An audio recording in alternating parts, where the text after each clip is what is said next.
News.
In an exclusive interview for GB News, the Brexit Opportunities Minister Jacob Rees-Mogg says the EU is trying to punish the UK for leaving the bloc, no matter the consequences. Good morning. It's 6 o'clock on Friday, the 13th of May. Yes, Friday the 13th. This is Breakfast on GB News with Stephen and Anne. We are live right across the UK, of course. We're on your TV, on your radio and online. Top stories for you today. As tensions mount between the UK and the EU over the Northern Ireland Protocol, our GB News political correspondent Tom Harwood caught up with Jacob Rees-Mogg as he toured a biscuit factory. I think it wants to make the UK feel bad for having left the European Union. That underpins its whole policy, and it doesn't really mind about the consequences of that. And we just have to get on with life and recognise that we've left, we've got to make our own way, we're an independent country, and what the EU wants or thinks is secondary. Maddie, the Bristol teenager who was missing for more than 2 weeks, has been found. She disappeared from a foster home. Our reporter is in the Southmead area of the city for us this morning. And join me, Jeff Moody, live from Bristol, where a community breathes a sigh of relief as Maddie is returned home after being missing for 15 days. And what they're calling the Wagatha Christie trial continues today at the High Court. Our reporter is there too. I'm Ellie Costello and I will have the latest from the Wagatha Christie trial at the High Court. It's day 5 and we're expecting Colleen Rooney today to take the stand. Also coming up for you this morning.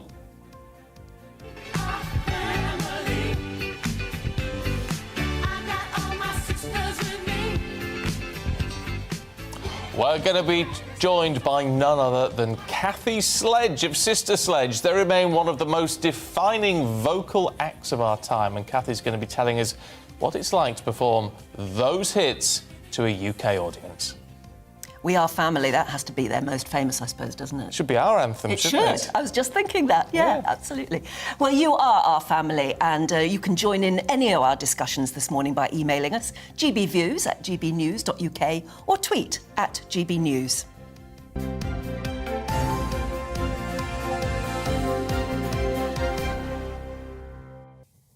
Sister Sledge, you know, it was the first single I ever bought. What, We Are Family? No, it was Frankie.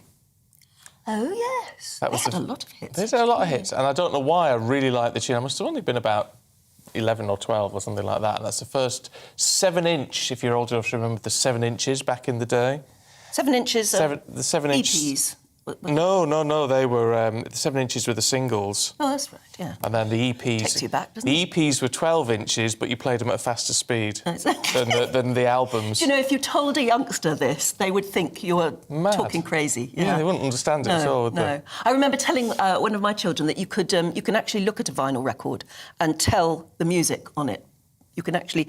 Good musicians can do that. They can see by the depth of the grooves. You can actually tell, yeah. So if you were looking, for instance, at a record of Beethoven's Fifth or something, you can actually see the da-da-da-dung. You can actually see it. Really?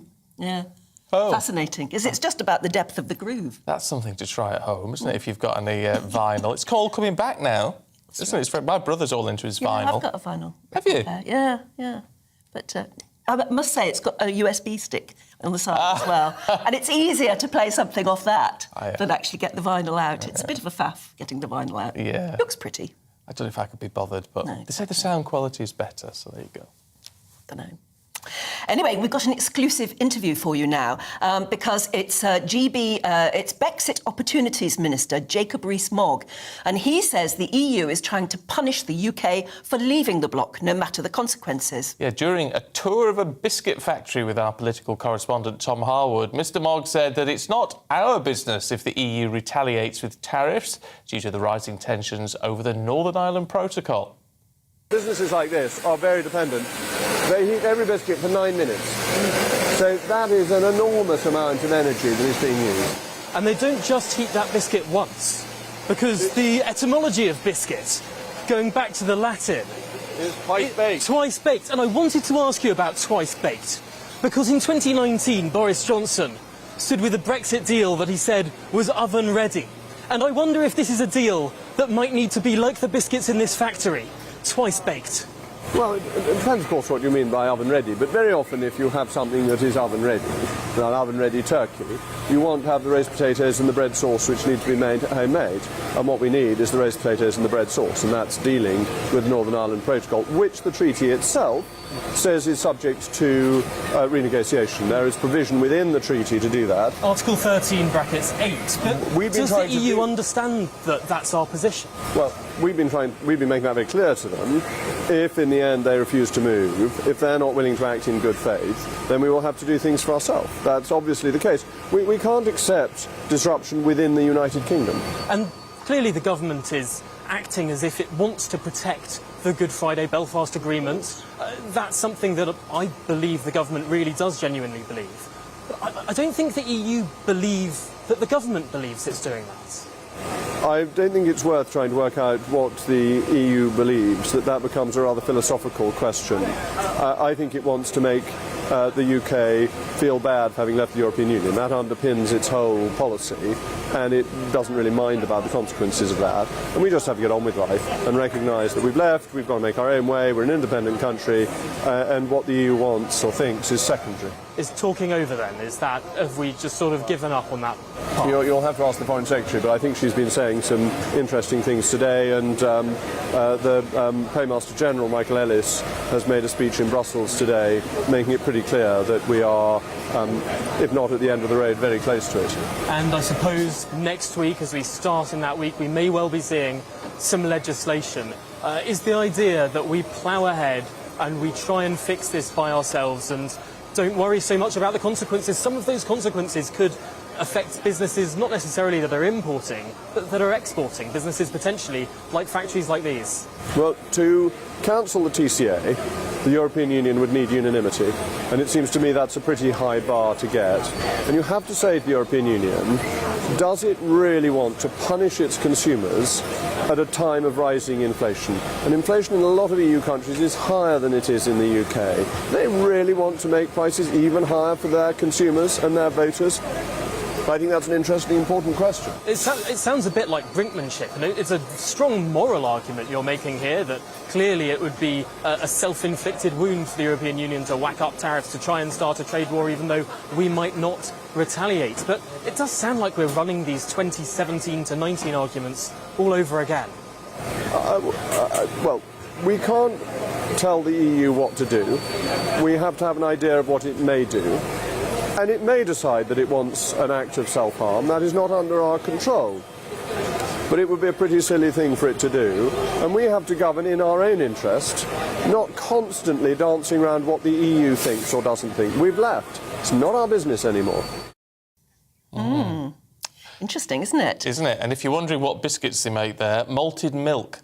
That's right, they're lovely malted milk biscuits. I like a malted milk. It's a biscuit factory in Uttoxeter. Yes. There you go. Yeah. So, I mean, I think it's quite nice that getting out and about, and I know politicians like to get all the kit on and look like the men of the people and all that sort of thing, but I quite like it. It's very brave of them to do the interview in hairnets. Yeah, I think it is. Well, if you want to see that full exclusive interview with Jacob Rees-Mogg in that biscuit factory in Uttoxeter with Tom Harwood, you can watch it during his show, The Briefing, 9:30 and midday today. Well, we also learned today that the Prime Minister wants to cut around 91,000 civil service jobs in a move that will apparently save £3.5 billion. So let's get some reaction to that and Jacob Rees-Mogg's comments. Former political columnist for The Independent, our former MP, Michael Brown, is here. Good to see you, Michael. Morning, Anne. Hello. Look, in terms of Mr Rees-Mogg, the EU is just trying to punish us, so he says. Well, look, I think a lot of us have suspected that for quite a long time. I think Jacob Rees-Mogg is being completely realistic. Full disclosure, I'm a great friend of Jacob Rees-Mogg and a great fan of Jacob Rees-Mogg. He's a serious politician, and I know sketch writers like to mob him up for his double-breasted suits, but he really does think ahead, and he is anticipating what all of us who are in favour of Brexit have anticipated, that the EU does want to punish us because the people of this country made a choice, and we are a self-governing, independent country. And I think he's right to draw attention to the fact that they cannot hold a gun to our head, and there may be some short-term consequences. But as Jacob Rees-Mogg said in that excellent interview with your first-rate political reporter, Tom Harwood, does the EU really want to indulge in self-harm on its own citizens? Eventually, reality will come to the fore, and I think the objectives of Brexit will come to the fore at the end of the day. It is breathtaking arrogance, isn't it, that we should be punished for something that was a decision made... Well, let me give you an example of how I think it will work out, Anne. I noticed that Portugal, a few weeks ago, suddenly decided that British holidaymakers in Spain were spending a long time getting through the immigration queues to get into Spain. There are a lot of British people that go to Spain for holidays. And Portugal are now allowing British people to use the EU gates. Come to Portugal, British people, we won't punish you. Now, eventually, Spain are going to realise that if they want British people to go to Spain when they could go without a lot of difficulty to Portugal, reality is going to take over. And I think that eventually, one day, not in the not-too-distant future, the EU will recognise that we're not going to go back into the EU. Even Keir Starmer went up to Newcastle a few weeks ago and promised faithfully that there will be no return to the EU if he were to become Prime Minister. So the debate's been had, we're not going back. And I think reality is dawning on even opposition politicians that we're going to have to make a good job of this. And that's why I applaud Jacob Rees-Mogg for making it clear that in the long run we will benefit from this. It's quite interesting that he talked about the possibility of tariffs and saying, the EU could impose tariffs on us, but we will not sort of retaliate. We won't put tariffs on stuff for the EU, because that would ultimately damage our economy. Exactly. Free trade is what the EU was supposed to be about. Margaret Thatcher was committed to joining the common market 45 years ago, and it was Margaret Thatcher that did so much to make it a free trade area. But the EU in recent years has become a protection racket, and they're going to be harming their own citizens more than harming ourselves. There will be bumps in the road over the next year or two, but they will eventually realise that free trade, open trade with the rest of the world is in their interests as much as it is in the British interest. But what on earth is going to happen over the Northern Ireland Protocol? Well, again, Anne, the Northern Ireland Protocol is incompatible with the Good Friday Agreement, and something will have to give. I mean, there is an argument to say, and Nigel Farage was talking to Lord Frost a couple of days ago. There's an argument to say, well, why on earth did we agree? Because we did agree to the protocol. Maybe we should have held out. I don't think Boris or the government ever thought for one moment that the EU would be so petty-minded as to threaten the peace that we've had for the last 20-plus years. And I do wonder whether the EU hasn't got a secret agenda that they wouldn't mind a united Ireland. I mean, I know nobody says this, but I keep listening closely to Joe Biden, who's an absolute friend of the Irish Republic, wanting to display his Irish credentials. The same with the EU. They are using, and it's very dangerous for them to do this, they are using the EU protocol, negotiated by Boris in good faith. When treaties are negotiated, you assume that once they've been signed, both sides, if there are bumps in the road, will look at the glitches and try and sort it out. Now, here is an example of the EU, again, wanting to play, and it's very dangerous, and I hope that the government resists their attempts to bully the British people, the United Kingdom citizens of Northern Ireland, and I think it would be a very, very dangerous thing for them. Was it negotiated in good faith? I mean, David Frost was saying the other night that they agreed to the protocol knowing it wouldn't work, but I think it's saying it was the only way to get the deal done at the time, and they would look at it again afterwards, which is what is now happening. It's a fair comment. I can understand why, in all the rush to get Brexit done, Northern Ireland was tail-end Charlie, and perhaps there is a criticism of the government along those lines, but at the end of the day, we must treasure the Good Friday Agreement over everything else. If Joe Biden, on the one hand, and the EU on the other, want to preserve the integrity and peace of Northern Ireland, they have got to accept the arguments of the British government. It was Jacob Rees-Mogg, of course, who was going around Whitehall, around various offices, leaving cryptic notes on desks saying, shame you're not here, because he wants everybody back at their desks. Quite right, too.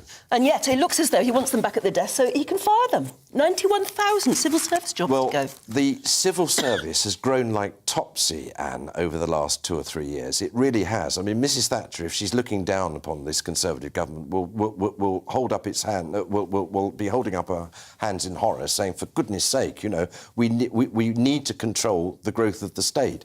Now, I understand with the pandemic that there were extraordinary circumstances, but the fact is, everybody's waiting for their passports and can't get them. They're going to lose their holidays. People can't get driving licences.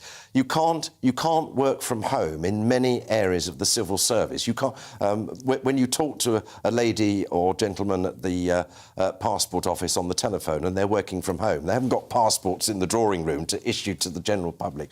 So I think Jacob Rees-Mogg is absolutely right. I mean, I've just come across London to come into this studio, and there's the private sector getting on with keeping this country going, all at work, not in their homes. And I really do think that it's absolutely wrong for the civil service to be holding out like this. Why has the civil service been allowed to grow by 91,000? I mean, it sounds like a lot. I mean, you don't want to be one of these people losing their jobs, because that's awful for them. We've got to bear that in mind.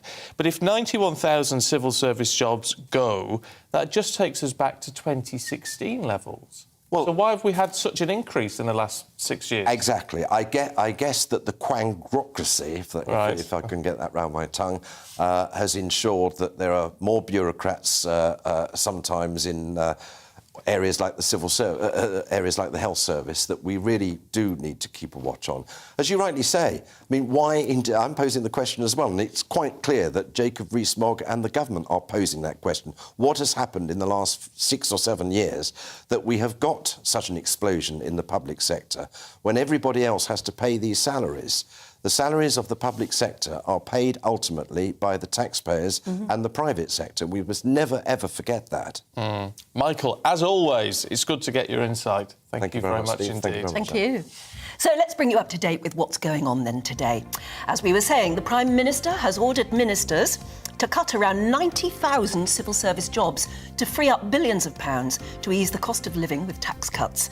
During a cabinet away day in Stoke-on-Trent yesterday, Boris Johnson told them to report back within a month with plans to cut the workforce by a fifth, returning to civil service 2016 levels. The Foreign Secretary is calling on G7 countries to introduce tougher sanctions against Russia to help constrain Moscow's aggression. During a meeting of foreign ministers, Liz Truss also said Ukraine should be given NATO-standard equipment to help defend itself from attack. The new Northern Ireland Assembly will meet later for the first time. It's amid uncertainty over whether the DUP will support the election of a speaker, preventing a new executive being set up. It's part of their protest against the Northern Ireland Protocol. The 27 members of Sinn Féin will take up position on the right-hand side of the speaker for the first time, after emerging as the largest party in the local elections. Tenants are choosing not to move house because of record rents. Apparently, research from Rightmove suggests people are staying longer as average monthly rents outside London reach almost £1,100 in the first quarter of the year.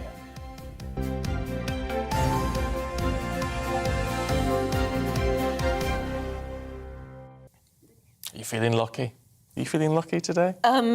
Not yet. I don't know. Friday the 13th, you see, it is today. I'd forgotten all about it, And to be me too, perfectly I hadn't honest. realised. But there you go. But I'm Doesn't not a matter. suspicious person. No. I'm not. I don't care about all this black cats. Did you say suspicious or superstitious? I said suspicious, actually, but Yeah, I you should have did, said yeah, superstitious. Yeah. Oh, maybe that's a sign it's all going pear-shaped today, Anne. Yeah. Well, it is early in the morning. It is early in the morning. So, yeah, what do you think? Are you a superstitious person? We'd love to know. I am. Well, there are some things that you just wouldn't do. I mean, you say you would actually deliberately walk under a ladder. I do walk That's under ladders just plain and silly. things. I do. Well, Paint pot could fall on your head. oh, come on. Come on. And I do open a brolly inside and things. I do it to make a point, I think. I see. Yeah. I think that's the thing. So, there you go. Let us know if you're a superstitious person. What's your favourite biscuit as well? It was interesting watching Jacob Rees-Mogg there walking around the Utoxeter biscuit factory, reminding us, of course, that biscuit means twice cooked. Yes. I'd forgotten that too. I didn't know that. But it meant, they were malted milk. Malted milk. Now, I haven't had a malted milk for years, but I do like a malted It's milk. very much a nursery biscuit, isn't it? Malted milk I biscuits. suppose. It's something you have when you're a little one. Oh, they're nice, dunked in a them at cup of school. tea.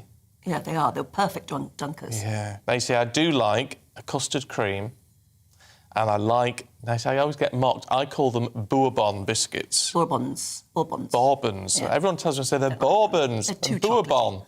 I like a jammy dodger. Do you? Oh, is it? Fun jammy dodgers.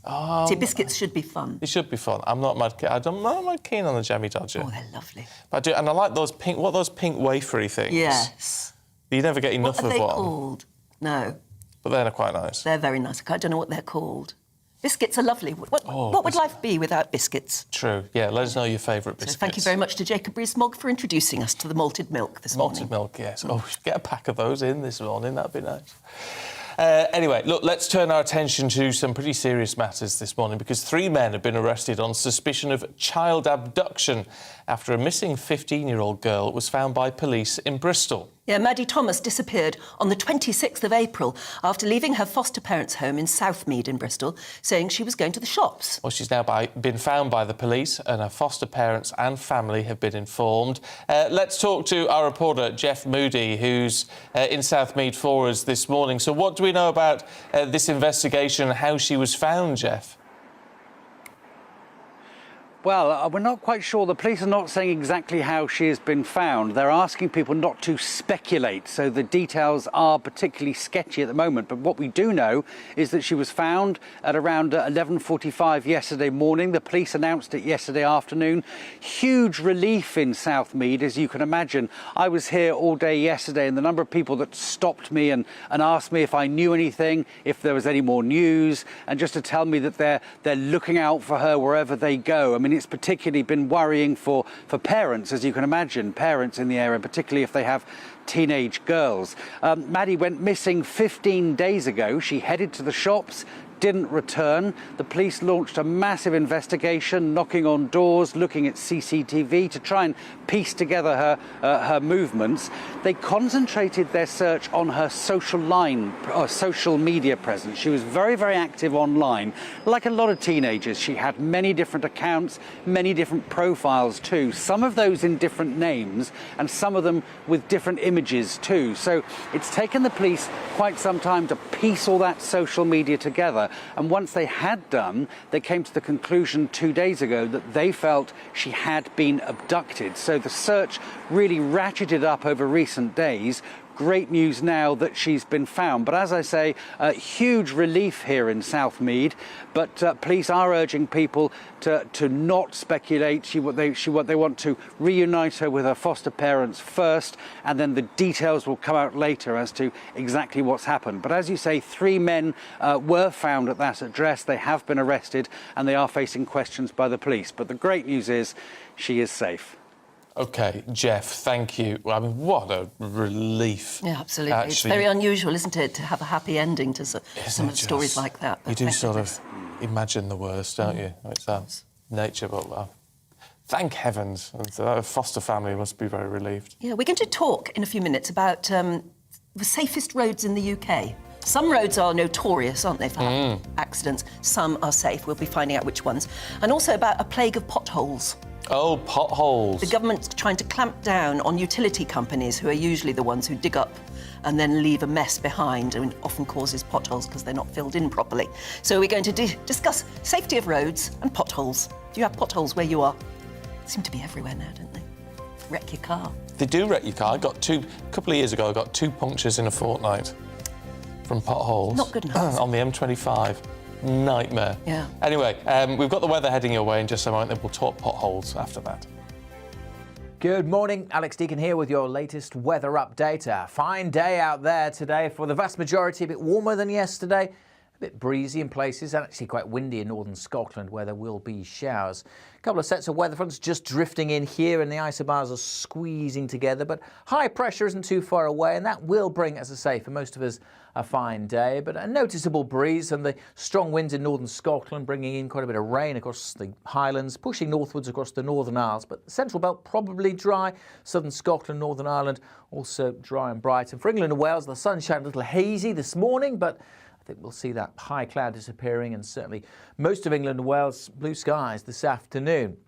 Yes, there is a bit more of a breeze, but temperatures are higher than yesterday's. By this afternoon, widely over 20 Celsius across the Midlands and eastern England.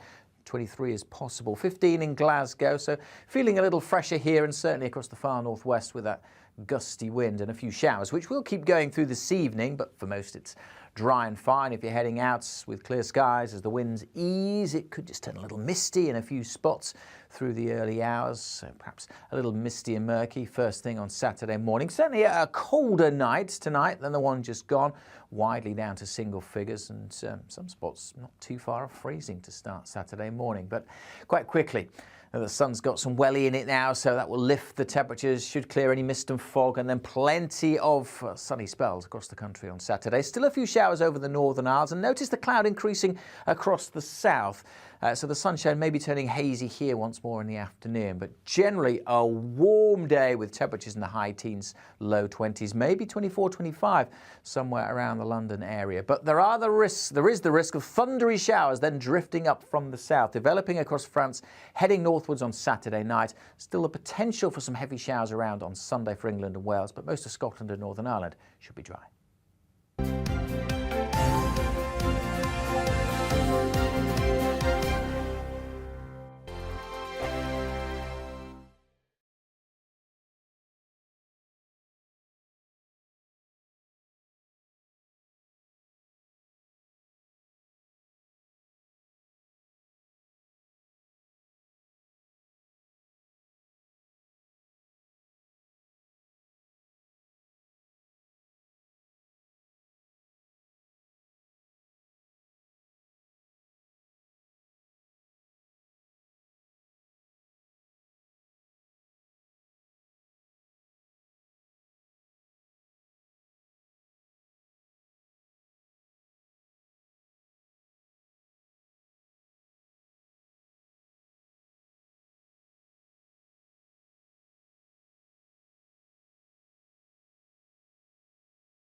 6:28 morning to you. This is Breakfast with Stephen and Anne on your TV, on your radio, online, on YouTube. Don't forget to subscribe if you're on YouTube this morning. Loads of you getting in touch, which is always really lovely. Alan says, morning from Glasgow. Never mind Friday the 13th. At least both of you appeared on my telly on time. Have a good weekend. Just. We got here in the We end. sat here just before we went on air. We were saying we're so perky when we get on air, but we were sat here just like, oh. Anyway, we get there. Belinda is a fan, and she says your hair looks absolutely gorgeous this morning. Oh, thank you. Yeah, had a bit cut off. Do you know what she does when she gets in the morning? This will drive all you ladies mad. You just go, don't you? And it's sorted. I've always had short hair, and I used to have such rows with my mother about it because I always wanted to grow long hair. Did you? Always wanted to. And as soon as it sort of got just about, on the shoulders, it started to look scratty and scraggy, and my mum would get the pudding bowl and just... So I've always had short hair, always wanted long hair. Oh. And so when I was first of all doing breakfast telly in those days, I thought I'll splash out and buy a really good wig, long blonde. I looked terrible. Did you? I just don't suit long hair. Isn't that funny? You definitely suit it as you have it. It's classic. There you go. It's Thank you classic. very much, Belinda, anyway. Talking about your early days, Yvonne says, Anne, you're a legend, missus. I remember when Breakfast Telly first started with Anne and Co. I was at primary school. Oh, makes you feel good. I know. And after getting ready for school, I'd be sitting in front of the fire with my porridge, watching until it was time to head off to school. That was in the 80s. That's right. It's funny, isn't it? It's a compliment when people come up to you and say, "Oh, I used to love watching you on TV AM." Do you remember? And then they add something like, I was only allowed to watch you if I'd done my homework properly the night before, or something. It makes you feel very old. But they were amazing days. Yeah, well, I'll tell you what. You pioneered breakfast TV. They said breakfast television would never catch on in this country. What did So they many know? people said. They said British people like their radio in the morning, which of course we're on as well. Yes. So we got the best of both worlds. We're doing everything for you. Keep your thoughts coming through. GBViews at gbnews.uk. It makes our day to hear from you. Believe it or not, it's very true. Oh, we're the People's Channel. We are the People's That's Channel. yours. Now, Scotland has the most serious injuries caused because of road accidents, despite it being the region with the least number of accidents based on population. Research by consumer law firm Slater and Gordon found that just over a quarter of road accidents in Scotland were deemed to have caused serious injury, which is almost double the figure of London. Now, it comes as the government wants to make utility companies responsible for the plague of potholes across the country that we're all familiar with. So let's talk to Matt Jarvis, who's Chief Commercial and Insurance Services Officer at Slater and Gordon. Morning to you. It's good to see you this morning. Look, what's the national picture then when it comes to car accidents? Is it are there particular hotspots? Morning, Stephen. Morning, Anne. There are, and we commissioned the research into what was happening on British roads leading up to before the pandemic, because since the pandemic, there has been quite a shift and change in driver behaviour, how we drive on the roads, how many vehicles are on the roads at the differing times during the day. We really wanted to understand sort of how those changes will affect the number of accidents and driver behaviour through 2022 and beyond. And what the research did show was quite a number of hotspots. So certainly London, in terms of the number of accidents leading to injury, was number one, followed closely by the West Midlands. But in terms of the actual seriousness of injuries, as you say, Scotland did come out on top, and that's probably down to a number of key factors. One being more rural, open roads, less congestion, more roads that have a sort of the higher speed limits, whether it be national speed limit or other higher road limits. Whereas in terms of London, obviously very congested, albeit less congested since the pandemic, but congested, lower speed limits, therefore less likelihood for serious injury as a result of those accidents. So quite an interesting picture that comes out. Also, what we did find quite interesting in London was 1 in 5 accidents actually includes a bicycle, which we thought was quite interesting. Understandably, given that more people are now turning to bicycles or motorcycles rather than vehicles in order to get to work. But it was quite interesting to see that split of where these accidents are and how serious the injuries result in. Yeah, some roadways are notorious. What is it? What's causing it? Is it the condition of the road itself? Or, like you said, when we see an open road, we put our foot down and probably take risks with speed? Probably a bit of both. In terms of potholes, quite serious to cyclists. You know, that they can come up to cyclists quite quickly. And as we know, a lot of roads do contain a large number of potholes, especially this time of the year as we come out of the winter. Albeit we had quite a mild winter, the roads still in some ways dig up themselves over the course of the winter period, and they do pose risk. In terms of the cause of the more serious injuries and accidents generally, it's a number of factors, and I think that's why we really want to understand how those will play out in the future, because we are seeing different driver behaviours since the pandemic. Rush hour is not as bad as it was pre-pandemic. People are driving at different times. Obviously, more people are working at home. Does that mean that the road then, less congestion, is more open, people are driving faster? Will that lead to more serious accident or injuries different during the day? And these are all factors we really want to try and understand, because there's lots of other things happening as well on our roads. We're looking at the concept of autonomous vehicles. We've also got changes to the highway code, which happened a number of months ago, which is still bedding in as well, where you've got that hierarchy of road users, with obviously pedestrians and cyclists at the top. And will drivers pay more attention to pedestrians? Will they pay more? Will they give more room to cyclists, or will they not? And will that then result in a similar level of accidents, pre-highway code change to post-highway code change? So all of these factors, as I say, it's very different now than it was pre-pandemic, and we were really trying to understand how the future will look for road users and road safety. Oh, there's a lot of things to consider. Matt Jarvis, good to talk to you this morning. Thank you very much indeed. Appreciate that. I mean, certainly, I think potholes they're a huge issue, aren't they? But this government plan, the Department of Transport, is saying utility companies will face financial penalties more easily if they leave a pothole or if they fill it badly. Mm. That's what a lot of them do. They fill them badly and then they're dipping again. They erode weeks. very, very quickly, don't they? Mm. And then, of course, everybody tries to avoid them. And that's what can cause accidents too. Yeah, but there are some really notorious roads in Britain where there's always an accident on them. The M40, which I travel a lot on, always seems to have an accident every day. Really? It's awful. Yeah, don't know why. I mean, it's rural, it really links London to Oxford, Birmingham. It shouldn't be, but it's absolutely notorious. Maybe it's that speed thing. We're all putting our foot down a little bit too much. There are some people who drive crazy and undertake you. Oh, yes. It terrifies me. So. Yeah. Oh, well, let us know what you think. If you've got a bad road or a good road, a nice road near you, always good to know. GBViews at gbnews.uk. I drive down the A5 a lot and they've just resurfaced that. Good. It's lovely. It's lovely. It's so smooth. Good. It's like sailing on a pond. Oh, my goodness. There you go, but it won't last. Look, in a moment, we're going to take a look at the newspapers, so don't go anywhere.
6:39. Welcome back. You're watching and listening to Breakfast with Stephen and Anne.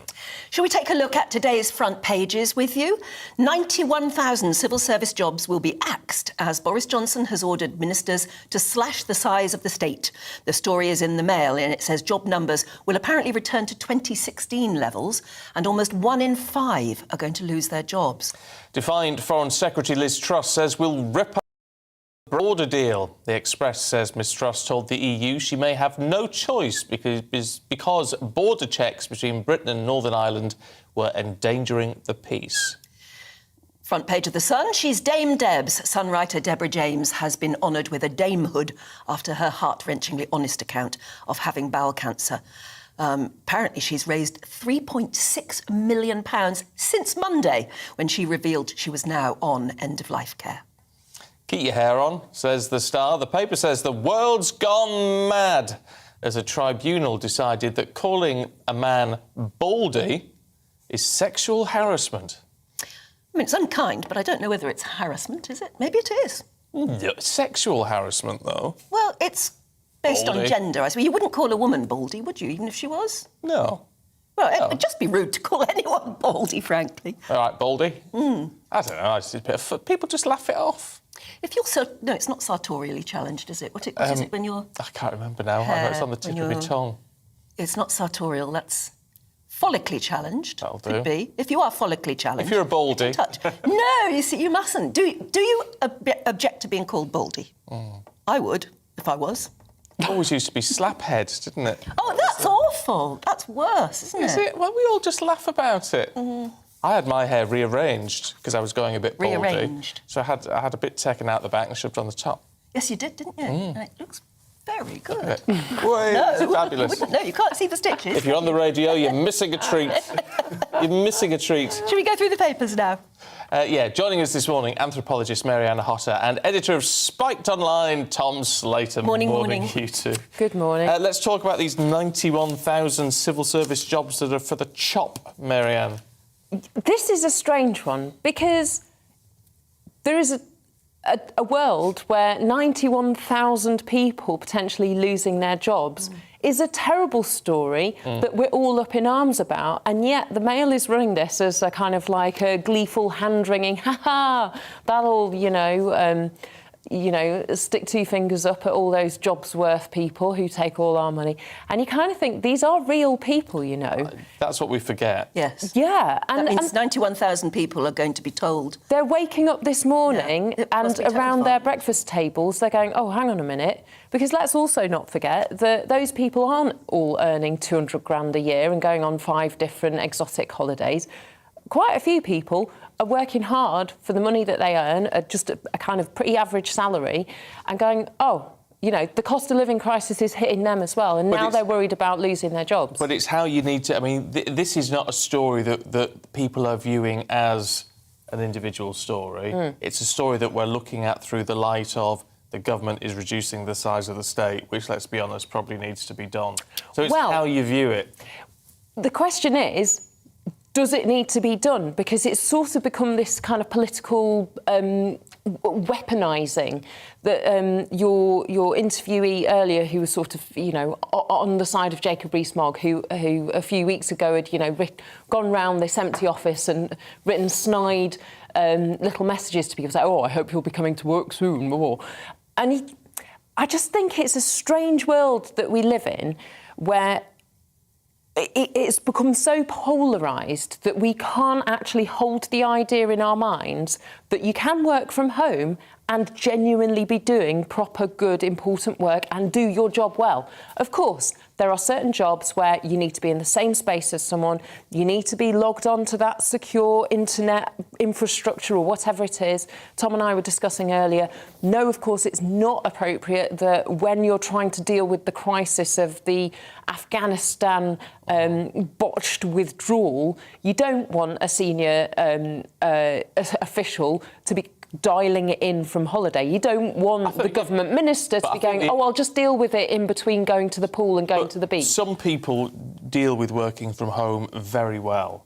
We got to be honest. I think most of us use it as a bit of a dodge. No, I don't. Dodge. But you might not. But you work in a broadcast live TV environment, and you're very good at your job. So it perhaps suggests that you have found a job that suits your skill set. Yeah, but if I had an officey type job and was working from home, I'd be skiving.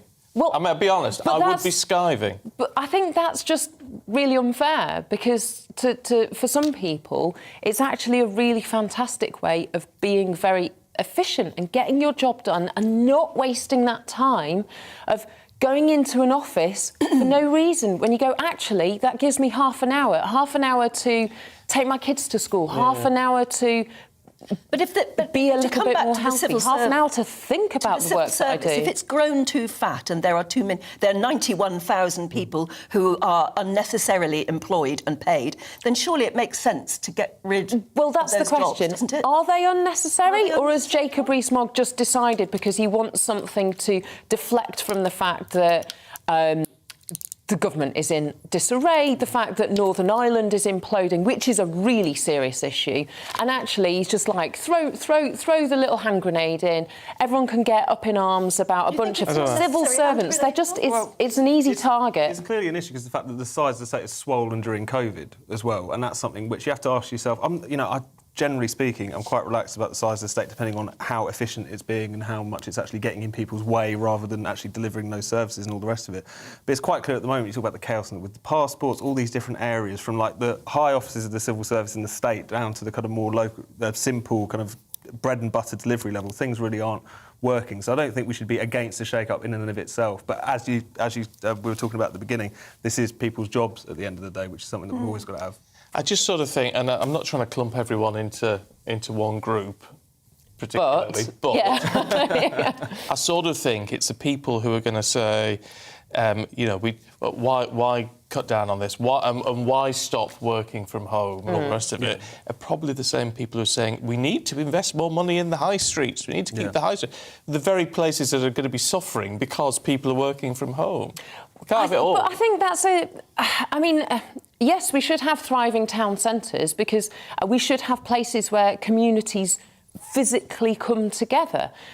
There's nothing... have a reason to come together for, which is normally being at work. But it might not be working in an office. It might be an opportunity for you to go and do something with that small amount of free time that you might have, because you're not commuting there and back to an office unnecessarily. So you could go to the library. You could stop at a local cafe. You can go to, spend your what small amount of disposable income you've got in a local independent shop. Go to the butcher's or the baker's with your friends or your family. All that stuff. Lovely day out. Yeah, sounds great, right? We should do that. That's kind of what you want. Yeah, exactly. That's what you want from your high street, not necessarily a bunch of offices where office drones kind of plod to go, well, why am I here? There's no real reason. I could be doing this from my kitchen table and genuinely be doing my job well. I think the thing with this civil service job thing is we need to separate how should the civil service be efficient and deliver value for money as a taxpayer, and is working from home anything to do with that? And this random 91,000 people losing their jobs thing needs to be separated from assessing whether it was working or not. Oh, yeah, I think that's a fair point. Tom, to the Express, we touched on Northern Ireland. The Northern Ireland Protocol, it's going to go, isn't it? But I mean, the government's making it quite clear that whatever happens, they're going to just scrap it.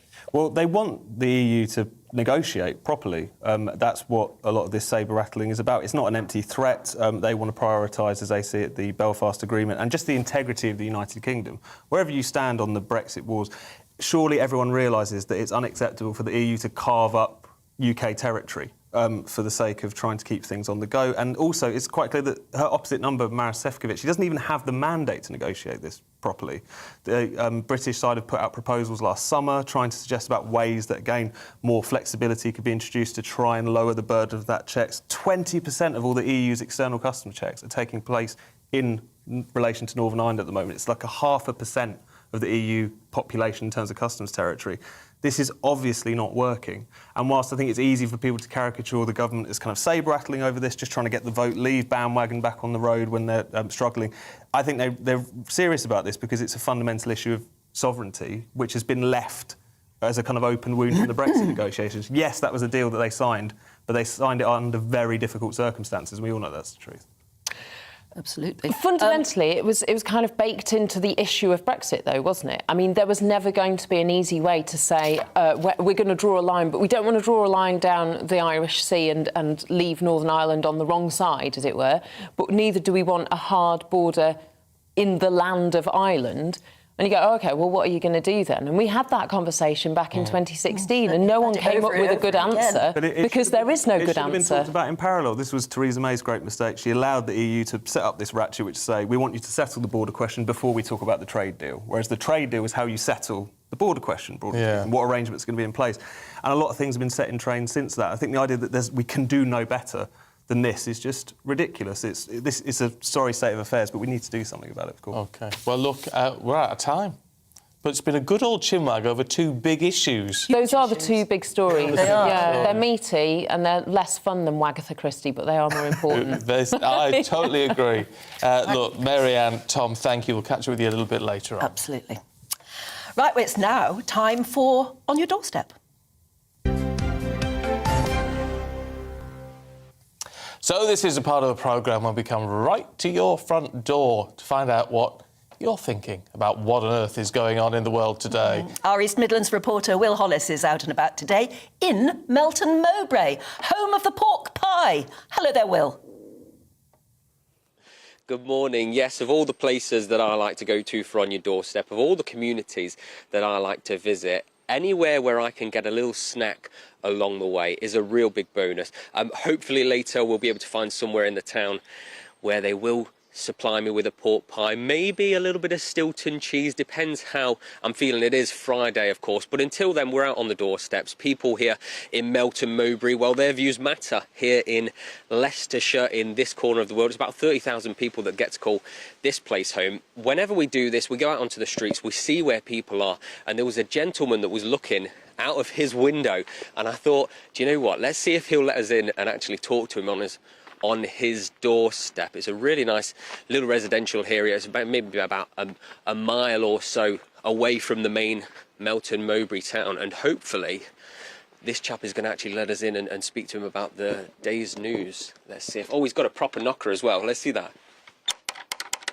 I love a proper knocker when it actually makes that kind of sound, and it saves me my knuckles a little bit as well. So we're live on your doorstep on TV and on radio, and somebody is actually in there. Hi, I'm Will, I'm from GB News. Right. You saw us down the street wondering, what the heck are these lads doing filming here?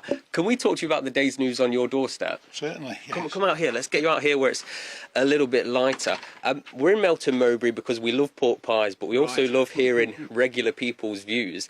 The top story today, it's always going to be the cost of living crisis. Yeah. How does it feel at the moment for you? Can I ask how old you are? 71. 71, so you've probably experienced a few cost of living crises. How does this one compare to maybe some of the others that you've seen? It's a bit difficult for me because, of course, we were able to plan out my retirement, but certainly when we, as a young family, I mean, the interest rate was about 15% in the 70s. So it's difficult for me to know, but you do worry about the young families, how they're going to manage, and of course pensioners who are living on their own. We will get through it, but how many people will still be the same on the other side when we get through it, I don't know. But you do tend to worry. I'll worry about my grandkids, how they're going to manage. I was fortunate, I had a stable job, so did the wife, although of course there was no maternity leave in the 70s. But I do worry how people are going to manage, with the young families. For people my age, kind of mid-20s, 30s, this is something that we haven't really experienced, but I suppose it is something that does come around quite often. The other thing that seems to be coming around quite often at the moment are investigations and fines into our leading politicians, investigations into Keir Starmer and whether he had a curry that was legal or not in Durham. The other one is obviously another 50 fines has been added for people in Downing Street. As a regular person in Melton Mowbray, how does it feel watching this happen to the politicians? Well, you get a little bit annoyed with what the politicians do, but they make the laws and then don't think a lot of time it applies to them. In all honesty, I think we need to put it behind us. There's far more serious problems in the world. We've already spoken about the cost of living. There's the war in Ukraine, which is affecting us and will no doubt affect us more. put it behind us. Let's get on, let the government do what they're supposed to do. Yeah, that's all I really want to say about that.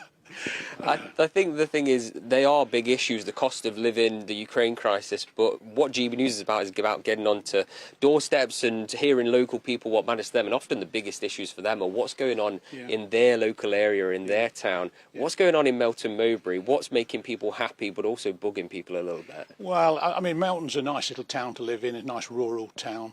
We don't have the big problems that they do in the cities.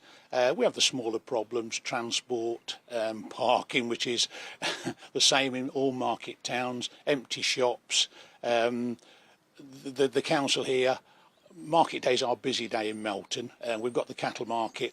The council will put the parking prices up on a Tuesday, whereas other market towns actually put them down.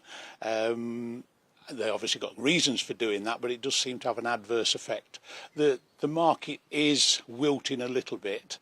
I hope it doesn't die, because if it does, I think Melton will go with it. But we've been waiting for a bypass for a millennia. When we'll get that, heaven knows.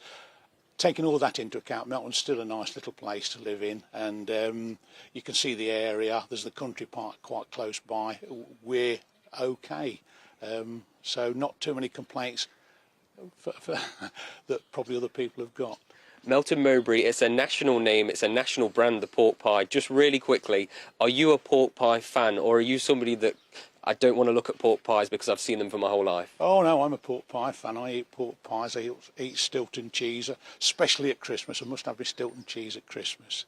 In fact, when I go anywhere and people say to me, where do you come from? I say, oh, we'll tell you as long as you don't say the obvious reply. What's that? I say, Melton Mowbray. Go, oh, pork pies. I told you not to say that, didn't I? It's always nice to be known nationally, even if you are from a corner of the country where not many people have ever visited. Melton Mowbray, we're here all morning. We're going to go find some pork pies. First of all, thanks for speaking to us on your doorstep. Hopefully this kind gentleman is going to let me in and use his toilet, because right now I'm busting. Oh, lovely. Well, that's what we needed. Will, thank you very much. I'm sure he will. I'm sure he will. I hope he will. Oh, poor lad. Yeah. Poor lad. Melton Mowbray is lovely. It's a lovely part of the country. I used to live in Nottingham. We used to go to Melton quite a lot. And the last time I was there, it's a few years ago now, went to a cafe called Mary's Place. Mary's Place. And had a nice cup of tea. Still there, I wonder. So, very nice of you, Melton. Good morning to you. Biscuits. Biscuits. We've been talking about biscuits because we have an exclusive interview with Jacob Rees-Mogg as he was touring a biscuit factory in Uttoxeter. That'll be coming up in the next few minutes, actually. But malted milks they were making there. Yeah, which is a lovely old-fashioned biscuit. Yeah. But Keith says the best biscuit is a spiced ginger Cornish fairing. I don't know what I've never heard that, but I looked it up. Oh, have you looked it up? Yeah, and it's made in Cornwall. Sweet and spicy ginger biscuits made with standard biscuit ingredients, but also mixed spice, ginger, cinnamon and golden syrup. Oh, that sounds nice. That sounds really lovely. Enid says the best biscuits by far are dark chocolate hobnobs. I agree with you about hobnobs. They are wonderful. I like I prefer milk chocolate to dark chocolate, I think. And by the way, if you can hear my stomach rumbling, I do apologise. It's making the weirdest noises today. I don't know why. It's because we're talking about biscuits. Yeah. Is it? Does your stomach rumble when you are hungry, or because you've just eaten something, or whatever? I don't know. I'd like a bit of Cornish fairing, actually, would probably put it would go down very well. But I do apologise if you can hear squeaks. I can hear it. Yes, yeah, I know. It's that loud this morning. Oh, dear. How weird. You could do with a melting moment. Oh, melting moments, they're Which nice. is Michael in Gloucester's favourite biscuit. A melting Philip says, moment. hello from Germany, the land of civil service bureaucracy. Oh, yeah, why does that not surprise me? And, of course, it's Friday the 13th Oh, today. yes. And Seamus in Birmingham says, I'm not sure if it's unlucky, but I don't know of anyone that would or has got married on Friday the 13th. Maybe you wouldn't want to tempt fate. I bet someone is getting married. If you're getting married this morning and you happen to be watching us rather than getting ready, GBViews at gbnews.uk. Caroline says, I can't be superstitious. I was born on the 13th, and in fact, today is my birthday. Oh, happy birthday Caroline. We're out of time. Right. Keep your thoughts coming through, and we'll be back with all your top stories in a couple of minutes.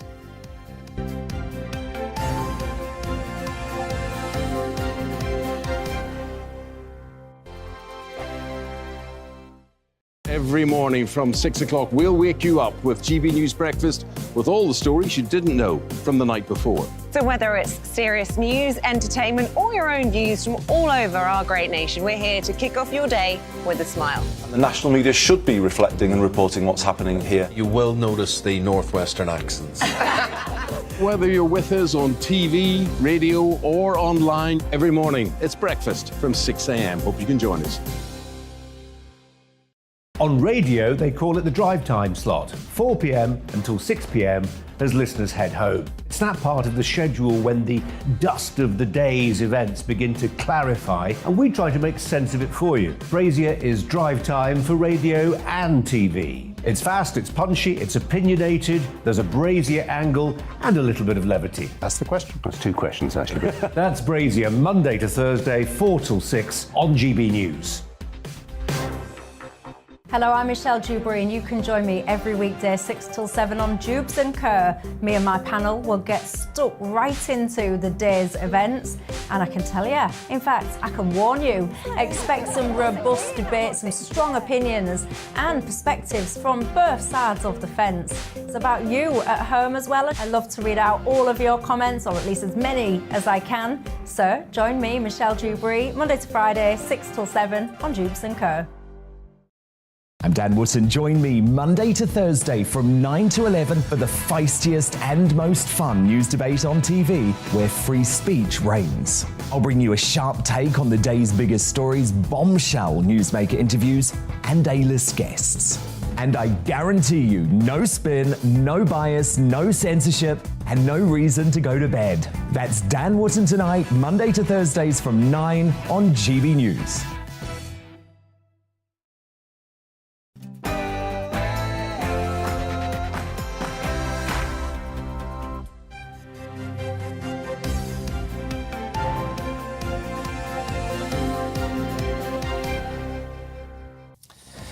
In an exclusive interview for GB News, the Brexit Opportunities Minister Jacob Rees-Mogg says the EU is trying to punish the UK for leaving the bloc, no matter the consequences. Good morning. It's 7 o'clock on Friday the 13th of May. Yes, Friday the 13th. This is Breakfast on GB News with Stephen and Anne. We're live right across the UK. We're on your TV, we're on your radio, and we're online globally, actually. Loads of you getting in touch from different parts of the world. It's lovely to connect you back to your home. Top stories for you today. As tensions mount between the UK and EU over the Northern Ireland Protocol, our GB News political correspondent Tom Harwood caught up with Jacob Rees-Mogg as he toured a biscuit factory. I think it wants to make the UK feel bad for having left the European Union. That underpins its whole policy, and it doesn't really mind about the consequences of that. And we just have to get on with life and recognise that we've left, we've got to make our own way, we're an independent country, and what the EU wants or thinks is secondary.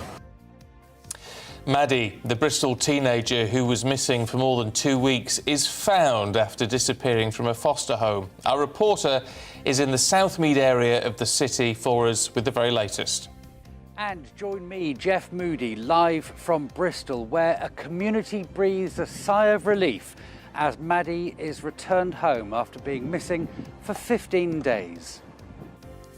The Wagatha Christie trial continues today at the High Court. Our reporter is there too. I'm Ellie Costello, and I will have the latest from the Wagatha Christie trial at the High Court. It's day 5, and we're expecting Colleen Rooney today to take the stand. Plus, get your dancing shoes on.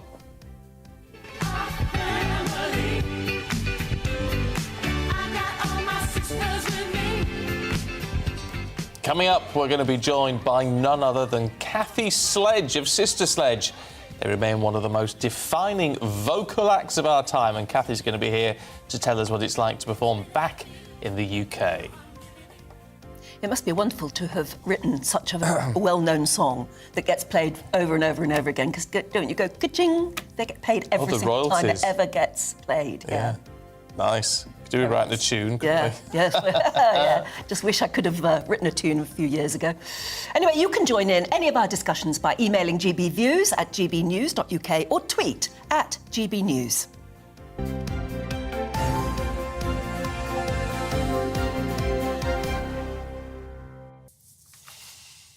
Yeah, it's lovely that so many people get in touch this morning. Just a quick, because I said in the introduction, people from all around the world are watching, and just getting that connection with back home, which is nice. Linda's watching from the Dead Sea in Israel. Love you both. She said, morning, Linda.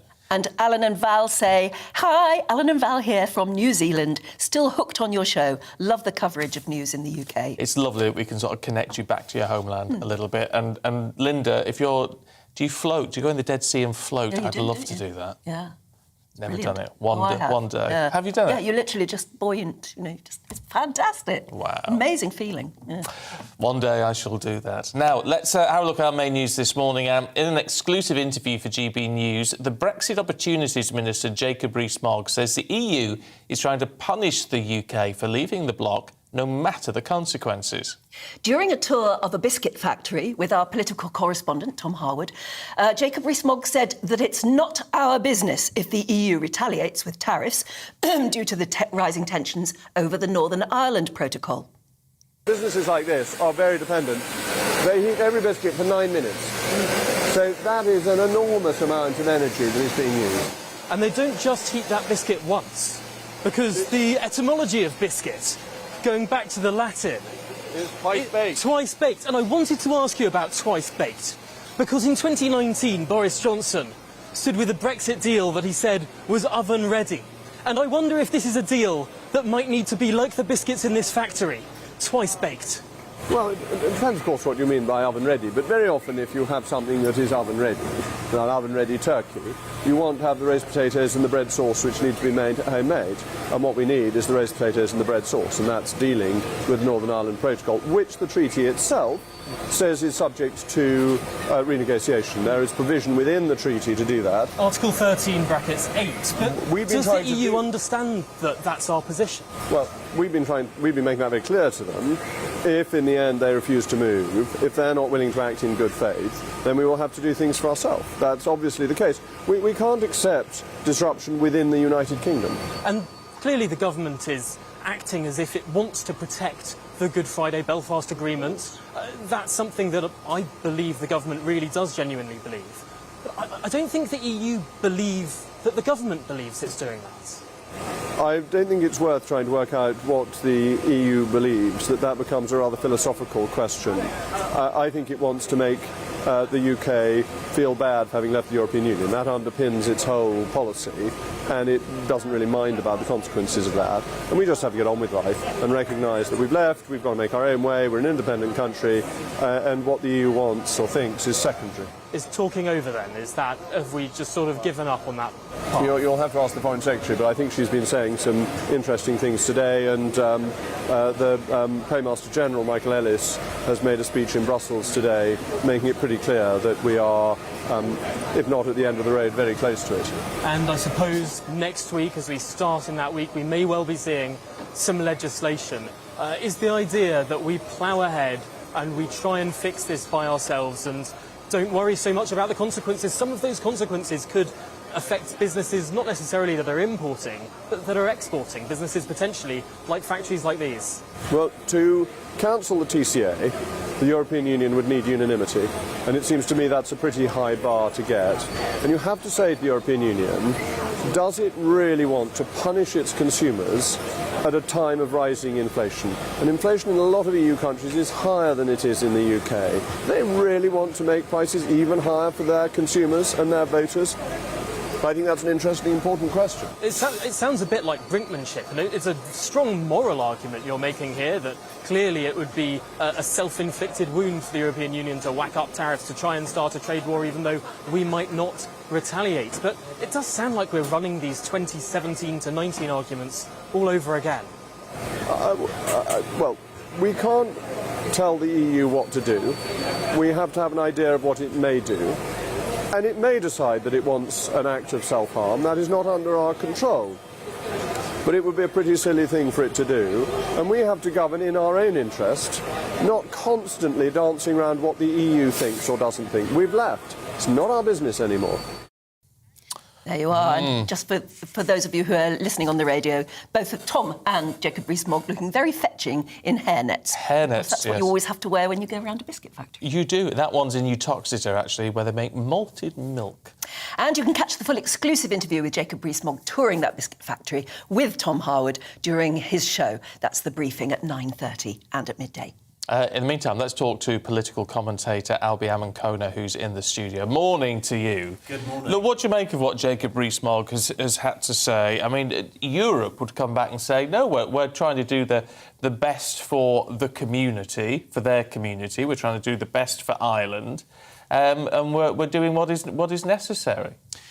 I would question whether or not someone from the European Union could say with a straight face that they were trying to do the best for Ireland. We have 20% of the European Union customs checks going on the island of Ireland in relation to Northern Ireland. I don't think that's what's best for Ireland. I don't think that's what's best for Northern Ireland. And what's required in these negotiations is good faith on both sides. And I'm not sure that we're seeing that. Isn't it interesting that Jacob Rees-Mogg actually made the point and wanted to say it out loud? You know, they're just trying to punish us. So go ahead, bring it on.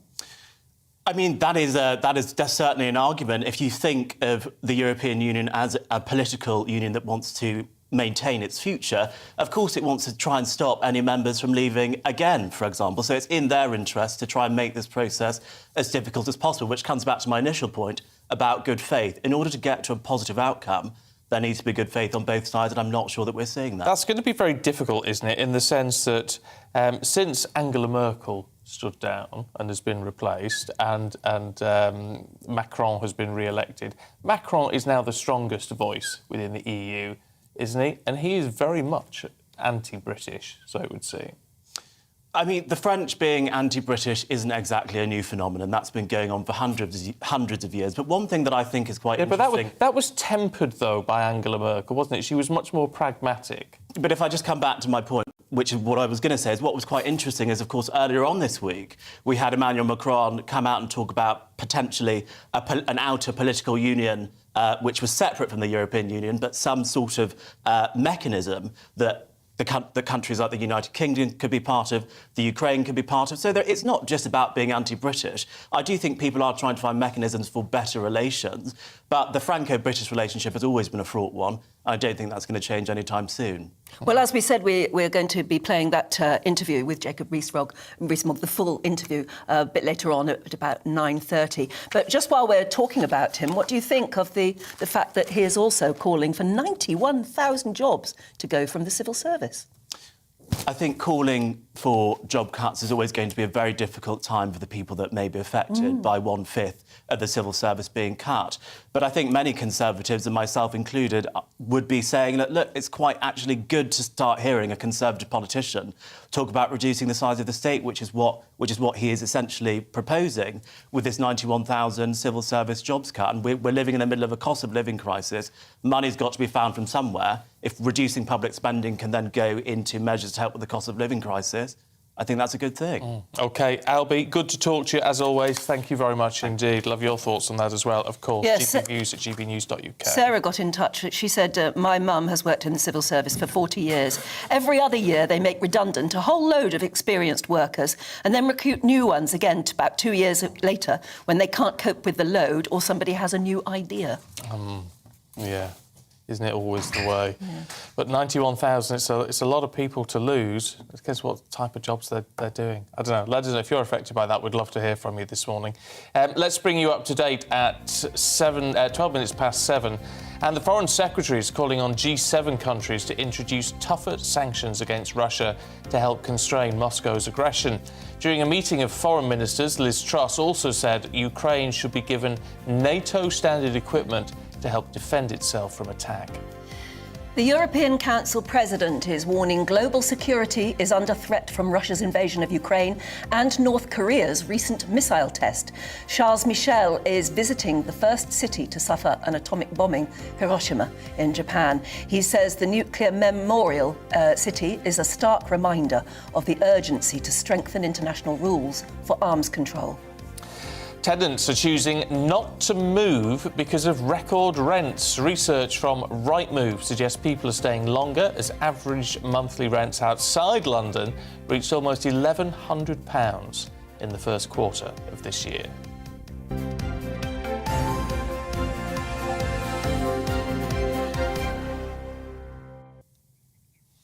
Now, 3 men have been arrested on suspicion of child abduction after a missing 15-year-old girl was found by police in Bristol. Let's get the latest from our reporter, Jeff Moody, who's in Bristol for us. What do we know, Jeff? Well, the police aren't saying very much about the circumstances in which they found Maddie. What we do know is that they found her at around 11:45 yesterday lunchtime in a house in Bristol. The fear was that she had left the city altogether, but she was found in Bristol along with 3 men who have been arrested and are facing police investigations and police questioning today. Maddie went missing 15 days ago. She headed to the shops. She never returned.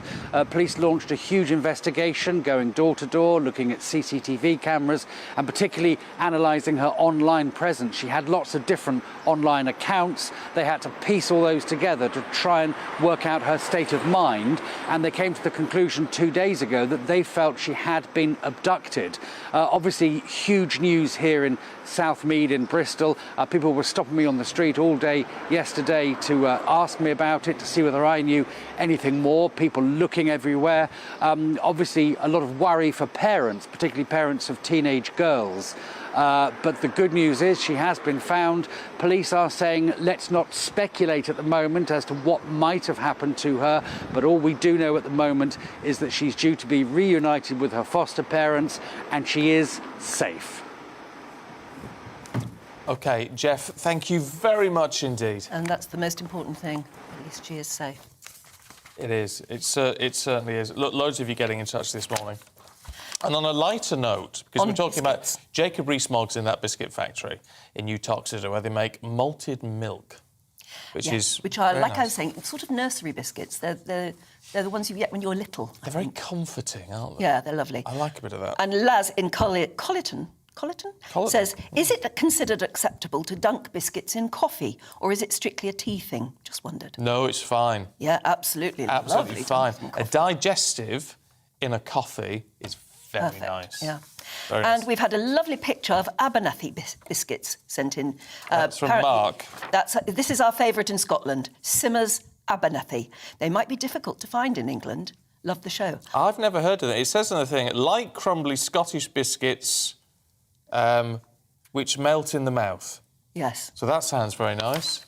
Keep like a bit of that. I think that's informed of your favourite biscuits. That sounds lovely. And I just think there's something very British about a biscuit, because when you go to any other country, I mean, I know you can get biscuits and things, but it's not quite the same. You don't get the sort of, you get a lot of chocolate-covered stuff and things, but you don't get like a proper biscuit that you can just have with a cup of tea. No, I think they probably are particularly British. Yeah. I sort of think. Because lots of other countries do sweet and savoury things, but they're entirely different from the British biscuit, aren't they? Yeah. Oh, it's nice to have a little British institution. As I say, a classic, a custard cream is perfect for me. Lovely, yeah. Mind you, are you still feeling a bit peckish this morning? Yeah, very. I wonder if we should talk about grain then.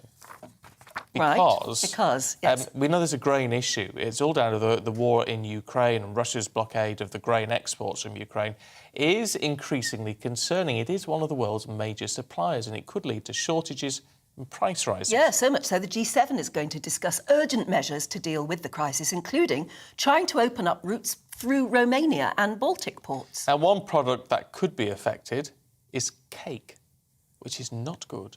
So we're very lucky this morning to be joined by Sam Brown, CEO of the London Cake Academy. Good morning. Good morning. And I should point out that you have brought in some... Are these all completely cake? Marie Antoinette there, she's chocolate, and the owl is cake. The whole thing? Is the whole thing cake? It will be, yeah. Wow. I mean, that's incredible. we were told this morning that we might get a few cakes in, but I was expecting sort of little, nothing like those. How long does it take to make a cake like Marie Antoinette? She took 2 days to make, and the owl and the tree took 2 weeks. 2 weeks. Wow. I mean, they're incredible works of art, really. Thank you. But amidst all of this, with all the work that you do, how concerning is it that we do seem to be having this potential grain shortage? Have you noticed anything as yet? Not as yet, no. So far it's been fine. Nothing like what we had in the pandemic, obviously. Oh, really? But we just have to prepare, really, and just plan it ahead and make sure that if you've got any cake needs, that you're making sure that your bakers are known well in advance so that you can, make your celebrations. I suppose we're talking about flour, aren't we, basically? Yeah, we are. Can you stockpile flour, or does it go off? It will go off, yeah, so don't stockpile. Just buy what you need when you need it. Therefore, everybody will have what we need. So this shortage is going to be a problem, isn't it? Because if you can't stockpile it, you need a regular supply of it. But if you plan ahead, it shouldn't be a problem. Right. Because Ukraine is known as the sort of breadbasket of Europe. It is, isn't yeah. It grows so much grain and it comes here. I suppose if they're trying very hard to open up those routes, we'll be able to get it. But we can't have people like you going without your flour. No, I definitely need it, yeah. So what, in terms of sort of the things that you're doing and the demand that what sort of things are people after? Do they want these incredible elaborate cakes now? They have to, a bit Not more of a sort of really, no, Victoria sponge. I did bring in a smaller, slightly plainer cake, but it's probably already been eaten by the team back there. I think they'll save you some. Oh, okay. Yeah. But I mean, those are too beautiful to eat, aren't they? I mean, they're just. Thank you.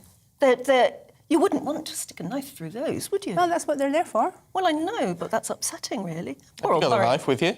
We can have a go. Yeah, off with her head. Are these becoming more popular? Because I've noticed on YouTube, on my YouTube feed, I get this American lady who does hyper-realistic cakes and things. Yeah. Is it all because? I mean, they are works of art, Well, and they must be quite want expensive. to learn, so that's what people are asking for at the academy. They do want to come and learn all the hyper-realistic cakes, yeah. Right, but it's though you have to be as much an artist as you are a baker. Yes, well, I do teach you how to do it. So I could teach you how to start from the beginning, the piping techniques, and then work up to doing the sculptures. How long does it take to learn to be able to do anything like that? Well, I do modular systems, so like I'll do piping classes, sugar flour classes, and then I would do sugar paste, royal icing, and work on it as a subject rather than just a whole fire you in for the deep end. Right. And since the Bake Off programme, have you noticed that people are more and more enthusiastic? Yeah, the interest has about spiked. It's really amazing, phenomenal. Everybody wants to do cakes. It's really lovely. Oh, can I ask you, have you seen the thing about... it's in a lot of the papers this morning. I wanted to get your opinion. The Jubilee pudding thing that there was announced, and good old Mary Berry was one of the judges and all of that sort of thing. And it's the pudding contest for the Queen's Jubilee is a trifle. Yeah, that doesn't surprise me. Doesn't it? No, not really. Trifle's not a cake. It's quite traditional, though. It's a traditional pudding, isn't it? Yeah, but I was just... It's not a cake, no. No, I was just a bit... We're a bit disappointed, aren't we? Trifle doesn't seem very exciting. You don't like trifle? Well, I do like a trifle. If it's got vegetarian jelly in it, I'll eat a trifle. Okay. But so I think it just doesn't seem very grand in a way. No, it's not very grand. There's not a nice way to eat trifle, is there? You can't really be very elegant when you're eating trifle. No. Yeah. Oh well, feel free to leave all these cakes behind, Sam. Really good to talk to you this morning. Thank you. Thank you. I think I don't know where I'd start actually with that. Well, you wouldn't. You just look at it. It's just too beautiful. Oh, can't believe it's a cake. Incredible. Now, coming up for you, Paul Coit is going to be here. He's going to take us through all the biggest sports stories after the weather. Oh, if we get it. There you are. I wondered where you got to. Don't go anywhere.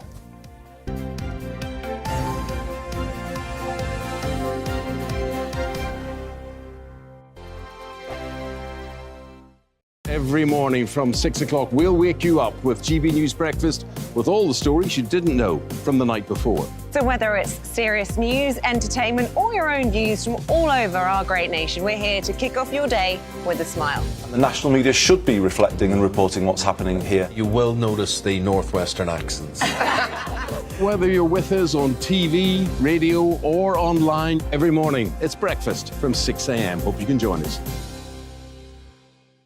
On radio, they call it the drive time slot, 4 p.m. until 6 p.m.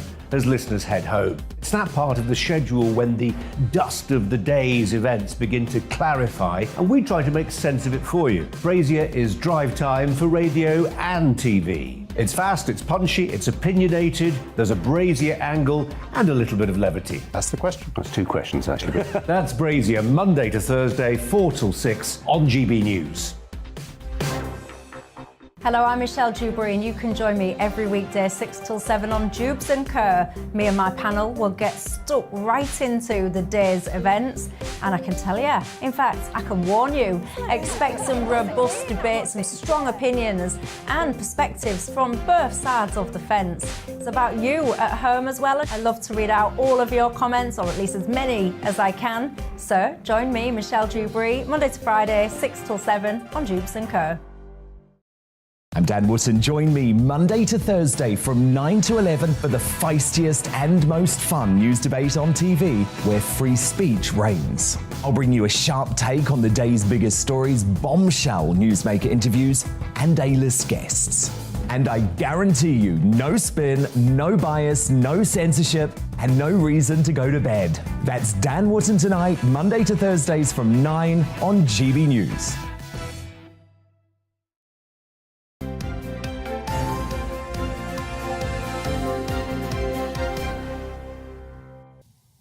Good morning again, it's 7:24.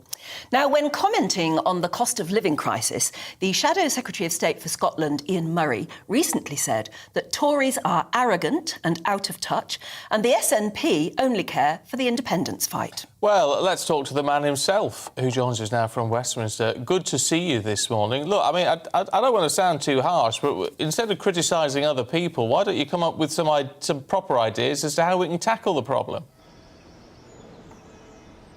Well, the Labour Party is the only party that's come up with an idea to tackle the cost of living crisis, and that's the fully costed plan to have a windfall tax on the oil and gas companies, the excess profits that are driven by this crisis, to get up to £600 in people's pockets. And in the Scottish context that you introduced there, we're asking for council tax not to go up as high as it's going up. We're asking for rail fares to be cut, and we're asking for water rates to be frozen. So we've got a whole package of measures in place. We're the only party that has those package of measures, and we can't quite understand why the UK government won't take that one-off windfall tax on the oil and gas companies, as those profits are being driven by the very energy crisis that we're seeing at the moment. I mean, there do seem to be rumblings coming from Westminster already that perhaps the Prime Minister is going to consider a windfall tax. Do you think that's likely now?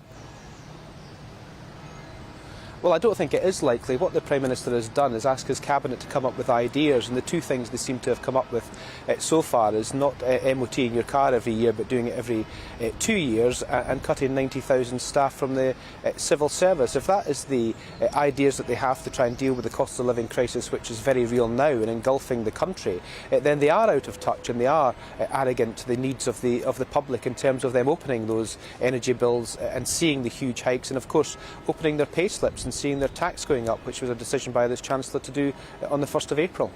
I mean, one of the arguments which is made, of course, is it's very easy for opposition parties to come up with grand ideas. I mean, the government's trying to, although looking at windfall tax, and as you mentioned, reducing the size of the civil service and all the rest of it, it's got to look at the impact on the wider economy as well. I mean, this isn't actually a black and white issue as much as we'd like it to be. Well, I think it is a black and white issue when it comes to the one-off windfall tax on the oil and gas companies. Let's be pretty clear here what's happening out there in the country. We've had reports this week that shows that 1.5 million people will be put into destitution because they can't pay their energy bills. We're seeing food prices spiking, we're seeing fuel prices spiking, we're seeing inflation at 10%, and the government's only response to that so far is to put up national insurance, which takes the tax take in this country to the highest level in 70 years, and to say that we shouldn't be MOTing our cars. The only other attitude they've had in terms of the energy crisis is to give you a £200 loan of your own money to put towards your own bill that you'll have to pay back over the next 4 years. The oil and gas companies are making eye-watering profits. They themselves have said that the energy sector is a cash machine and that their profits are momentous. These are excess profits on top of what was expected, so won't damage investment. In fact, BP senior executives have said it wouldn't damage investment. So let the people who are making these huge profits, that driven by the very fact that people are having to pay these huge energy costs, let them put a little bit extra into the pot. People, no doubt, will be sitting there cheering at all of that, but there are consequences, and that if you start taxing these companies more, well, what do they do? What do they do? They're going to start charging us more, ultimately. I mean, it's not just a simple solution. They're not just going to hand over more money to the Treasury and not look at how to recoup some of that. They're a business at the end of the day. These energy bills that are lying on people's mats at the moment are resulting in many families across the country having to choose between heating or eating. There's children, according to reports this week, going to bed cold or hungry or both. And if we're saying that we shouldn't be looking at those that are making the money, driving their profits out of this energy crisis, that they can't put a little bit more into the pot on a one-off basis from those excess profits. They're not against this themselves, incidentally, in order to help people with their bills. If that's what we're essentially saying, then people of this country will be scratching their head in disbelief that this government can't find any way at all to put more money into the pot to help them with their energy bills. They're having to choose about whether or not to have a meal tonight or whether or not to heat their homes, and I'm just not sure that's acceptable. And don't forget, people who work in the energy sector also have to pay these massive bills as well. OK. Ian Murray, it is good to get your views this morning. Thank you very much indeed. Thank you. And it's time now for a look at the biggest sporting events taking place this weekend. Paul Coit is here. Hello. Morning. Good morning. Very exciting night last night. Oh, who won in the end? Spurs did 3-0. Oh, you'd be relieved. Yeah, I'm relieved and a little tired. It was quite a late night. It really was incredibly exciting, and it was just a great performance from Tottenham. Arsenal fans are going to be very disappointed because they didn't play terribly well. Little indiscipline, very young team. A lot of people thought that maybe... And Clive, when he came in to see us, Clive Allen came in to see us yesterday, said that it may affect them because of the noise. It's the first North London derby there's been at Spurs' new stadium when it's been completely full. 62,000 fans cheering and screaming and shouting. And a fantastic result for Spurs. Penalty early on. Rob Holding from Arsenal got sent off. A little bit more yellow cards, and then Spurs continued and they were 3-0 up just after the second half. So a very good result, and it's very exciting, down to the wire now. It's all about this top four place. Oh, who's going to qualify for the Champions League? I've got to ask you, how did Riley Keys get on? Riley. Who's a little boy we had on Wednesday, who's got cerebral palsy, got mobility issues. I saw, I was watching. So he was taking he took the penalty. So we brought him. I think we've got a bit of footage of it as well. I think if we can have a look, we've got Riley when it came out at half time.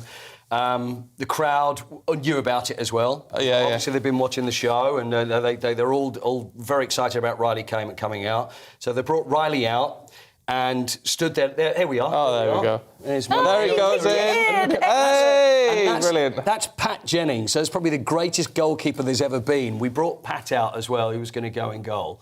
And we're talking probably... There was 60,000 people, and he's never actually kicked it that far. Wow. So even his mum said afterwards, of course, we spoke to his mum and she was going, I was so nervous. She was in tears. Everybody was in tears. It was an incredible, incredible moment. And there he is. Grinning all over his face. Yeah. Oh, that's absolutely lovely. It was, and he managed it as well. If you're on the radio, get onto the app, get onto YouTube later on, go to 7:30 and you have a look at that. It's lovely. Well, good lad. He was, yeah. He did. Good lad. He did great, and it was. And the thing is, we know how daunting it is to. It's one thing sitting here, and he spoke when we were talking to him, and he was lovely.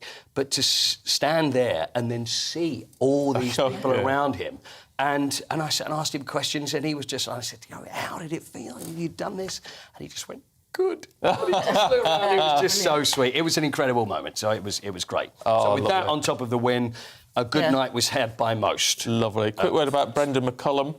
Yeah, Brendan McCullum is the New England head coach. Now, New Zealand, maybe slightly from left field, this decision to come in. What Rob Key's coming as the new managing director of England Test cricket, because things have been very bad with England Test cricket. It's been disastrous, in fact, recently. So he's come in, best known as a player and also commentator as well. And then he's appointed Ben Stokes, of course, we all know, as the captain. And now Brendan's coming as well. And this is more of it's not the safe option. Often with English cricket, we're going to keep it safe, we're going to make sure everything's fine. This is really going out on a limb. And I think that Rob Key actually used the phrase, buckle up and get ready for the ride, which is not a phrase that you usually associate with 5-day cricket. But it's all very exciting, very good decisions made. So we're quite excited about it. Good. Good. Look, it's good to see you, Paul. You too. And I'm glad it was a good night. Sam Riley, your best. Especially We're for all very Riley. proud of him. God love him. It's Friday the 13th today, of course. And Katerina from Chatteris says, I heard you had a listener who wondered who on earth would get married on Friday the 13th. Well, my husband and I did.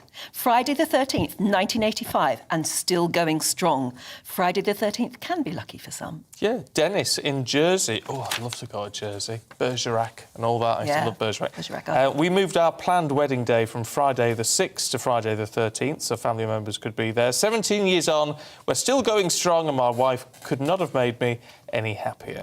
Oh, that's Oh, nice. the old softy, Dennis. John in Essex says, my wife and I consider 13 a lucky number. We met on Friday the 13th. We lived at a number 13 house, and our daughter was born on Friday the 13th. Oh, that's nice. Lucky for some. I've got to say hello to Sandra and Sandra's husband, who you haven't bothered to put your husband's name on, Sandra. So we enjoy the programme every morning, but what is Stephen doing with his right hand? Loose the strap. If we can lose the strap on screen. What is Stephen doing with his right hand? My husband asks every day. Well, you know how TV works, and you have auto cue. It's like the words that are on glass in front of the lens, so we're sort of looking at words right now. And often you have an operator who runs it for you, but this actually we do it ourselves. So I can put the words up and down. So Can I do a bit? You can do it, but this is quite a chunky little thing. So there you go. That's what it looks like. The boss doesn't like to see this on air, so No, well, sorry, don't do it boss. then. Cover it up. People are asking, so there you go. I know. That's what it is. That's what it is. So there you go. Saves us having to look at our scripts all the time. Well, we'll go through the papers now, shall we? Well, we've got Mary-Ann O'Hota here and Tom Slater. They're joining us. I haven't got our list. Morning Don't know to you. what you're talking about yet. No, we've got a list in. Pages. Who's starting us off? Well, we can tell you. Yeah, go on, Should we then. tell you? OK, so do you want to go first? Yeah. Can I go first? Why not? I'll do... OK, the Telegraph front page. You should have got in quicker there, Tom. Were you about to... No, go on. We should follow the script, shouldn't we? Yeah, we haven't got one. We haven't Coming up. Yes. OK, so this is the... COVID inquiry and the scope of the inquiry, and it was currently out to consultation. And basically, this it's a story on the front of the Telegraph that's saying that the original scope of the investigation was not going to include the impact of the pandemic and, of course, all the measures that were taken to protect us from the worst of it, the impact on children and young people. But there have been lots of representations to the consultation period saying, hang on a minute, we really need to look at this, not just the impact of coronavirus, but particularly the impact of the lockdowns, the school closures, what the impact on mental health, well-being, long-term consequences, safeguarding. Of course, we had those awful cases of little Star and Arthur, who both were murdered at home after weeks and weeks of being tortured and abused, possibly partly because they were less in sight than they would have been if they'd been at school in childcare, if people had sort of more ability to move around and be outside the home.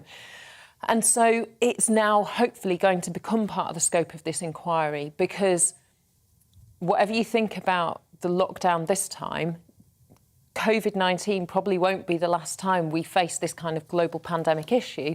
And so we need lessons learned, better practice for the next time we have to roll out these protocols. Yeah, fair point, I think. And also not rolling out some of the ones that we did, I think, is one thing that we could learn from this, because it was clear from very early on that obviously coronavirus wasn't a threat to young people themselves. Obviously, they could pass it on to loved ones and all the rest of it. But the effect of something like school closures, we're going to be feeling that for decades to come. You know, you take a child out of school for a few months, it can have a really big impact given how quickly they're developing and all the rest of it. And as you were saying there, Mary-Ann, also in terms of the kind of other benefits, keeping an eye on kids, making sure they're all right, making sure that there's nothing going on at home. Because not every home is a happy home, is it? Exactly. No. And you're asking people to be locked down at home. It clearly was a real problem for some families, wasn't it? Let's have a word about Partygate, Tom, in the Mirror. It's not gone away as a story. So this is Downing Street reaching the landmark of 100 fines for the various different parties. So a further 50 FPNs, fixed penalty notices, have been issued in relation to one of the Downing Street parties. We should say this isn't one that either Boris Johnson or Rishi Sunak or any kind of top-flight politicians were at, but their advisors and civil servants and it just being presented as a bit of a landmark. I can't be the only one who's probably tired of this at this point, given everything else that's going on in the world. Obviously, everyone found this infuriating. One rule for them, one rule for us. But it does become a point where we need to move on. I feel like Partygate, Beergate, whatever the next gate is, at this point, we just need to draw a line under it all. Surely. It does, interestingly, though, make number 10 Downing Street the most fined place. It does. Doesn't it, over which is quite a kind of... Especially when you think about the amount of scorn that was being poured on ordinary people for going to the beach or sitting on a park bench. I mean, the day of the big, BYOB party in the Downing Street Garden, you had them going on television saying that you can meet one person outside, Boris Johnson encouraging people to, call the police if they see large groups in parks, and yet... This is what was going on. It is outrageous, even if it is a bit long in the tooth, this story. It makes me massively depressed, but I don't want us to forget, because that's exactly what they want us to do. Going, move on, look, there's a war in Ukraine, the Northern Ireland Protocol's all in tatters. Yeah, but it's not just people who missed out going to the beach to have an ice cream with their mates. It was people who missed holding hands of their loved ones in their dying days or hours.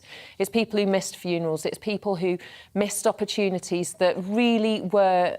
But what do we do? Hugely important. Do we keep kicking people? Because obviously... Well, if it's the Prime Minister who broke the law, we keep kicking him till he goes, because it's unacceptable. Well, what about Keir Starmer and Angela Rayner then? Well, they haven't been found guilty yet.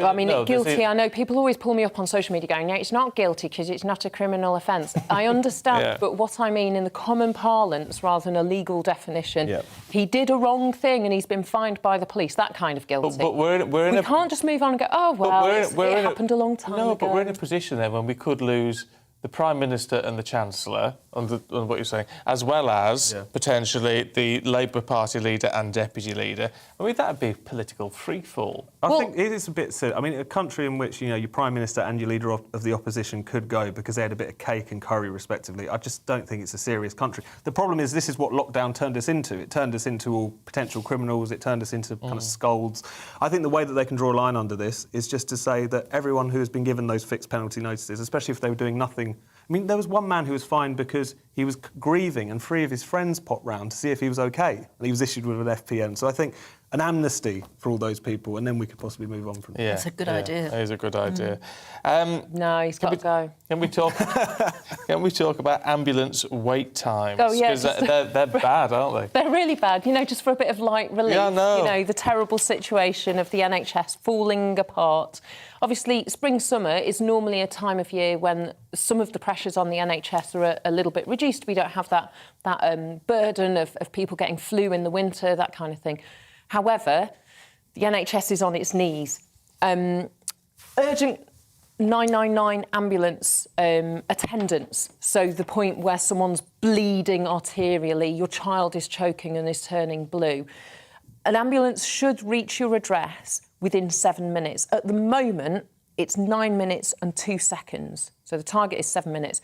7 minutes is a hell of a long time to wait. 9 minutes is potentially between life and death, or between a slightly more positive outcome and something that is life-changingly bad. For serious calls... Like a heart attack. Like a heart attack or a stroke, so, really serious, people are having to wait for 51 minutes on average. Terrible. And the head of the Royal College of Emergency Medicine, a woman called Catherine Henderson, was on record in an interview saying, it is terrible, it's never been this bad. I would consider what my options are for getting a loved one to emergency care. And the interviewer said, you mean like getting a taxi? And she was like, well, yeah. The point at which the head of the emergency medicine college is saying, I'd consider driving them myself or putting someone in a taxi because they're having a heart attack or I think they've had a stroke. I mean, what planet do we live on? It's absolutely depressing. And obviously the impact on those doctors, those nurses, those paramedics who know they can't do their job properly, they can't serve the public. It has huge psychological damage for them because it traumatises them, because they know that sort of failed us, even though it's not their It's fault. not their fault, no. It's worrying And stuff. so they'll leave the service because they can't. It's, Oh, well, let's it's not hope they sustainable, don't. isn't it? Let's hope they don't. The only one thing I would add is that, because it happened in my family many moons ago, we had an emergency, and my father made up his mind that it would be quicker to drive my little sister to hospital than wait for an ambulance. The only thing you can't do if you're driving it yourself or a taxi, you can't go through red lights, you can't put on a siren. That's why it's often better to wait for the ambulance, because the ambulance can take shortcuts and treat you en route as well. He found that her life was seriously compromised by the fact that he'd chosen to drive her in a car because he had to stop at lights and got stuck in traffic and stuff like that. So, you've got to weigh these things up really carefully, I'd say. Grim, isn't it? Right, we're out of time, you two, but we will see you a little bit later. Tom, Mary Ann, thank you. For more fun. For more fun. Yeah, you get some lighter stuff for next hour. Yes, we want some funnies. Dear me. Look, don't go anywhere, because coming up we're going to be talking about a High Court judge deciding on whether to turn off the life support for a 12-year-old. We're going to talk to his mum and sister in a couple of minutes.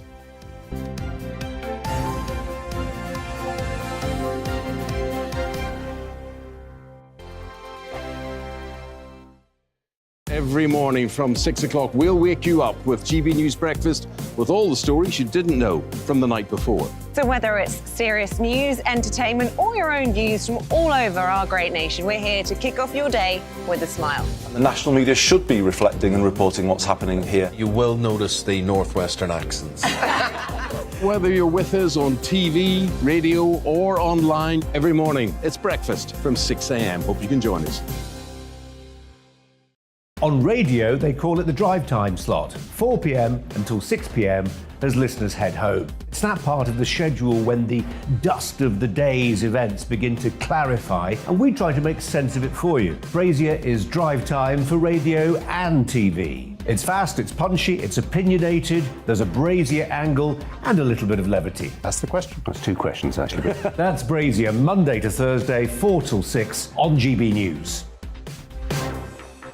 Hello, I'm Michelle Dewberry, and you can join me every weekday 6 till 7 on Jubes and Kerr. Me and my panel will get stuck right into the day's events, and I can tell you, in fact, I can warn you, expect some robust debates, some strong opinions and perspectives from both sides of the fence. It's about you at home as well. I love to read out all of your comments, or at least as many as I can. So join me, Michelle Dewberry, Monday to Friday, 6 till 7 on Jubes and Kerr.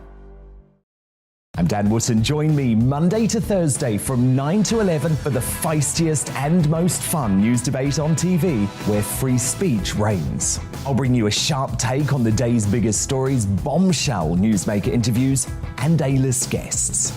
And I guarantee you, no spin, no bias, no censorship, and no reason to go to bed. That's Dan Wootton Tonight, Monday to Thursdays from 9 on GB News.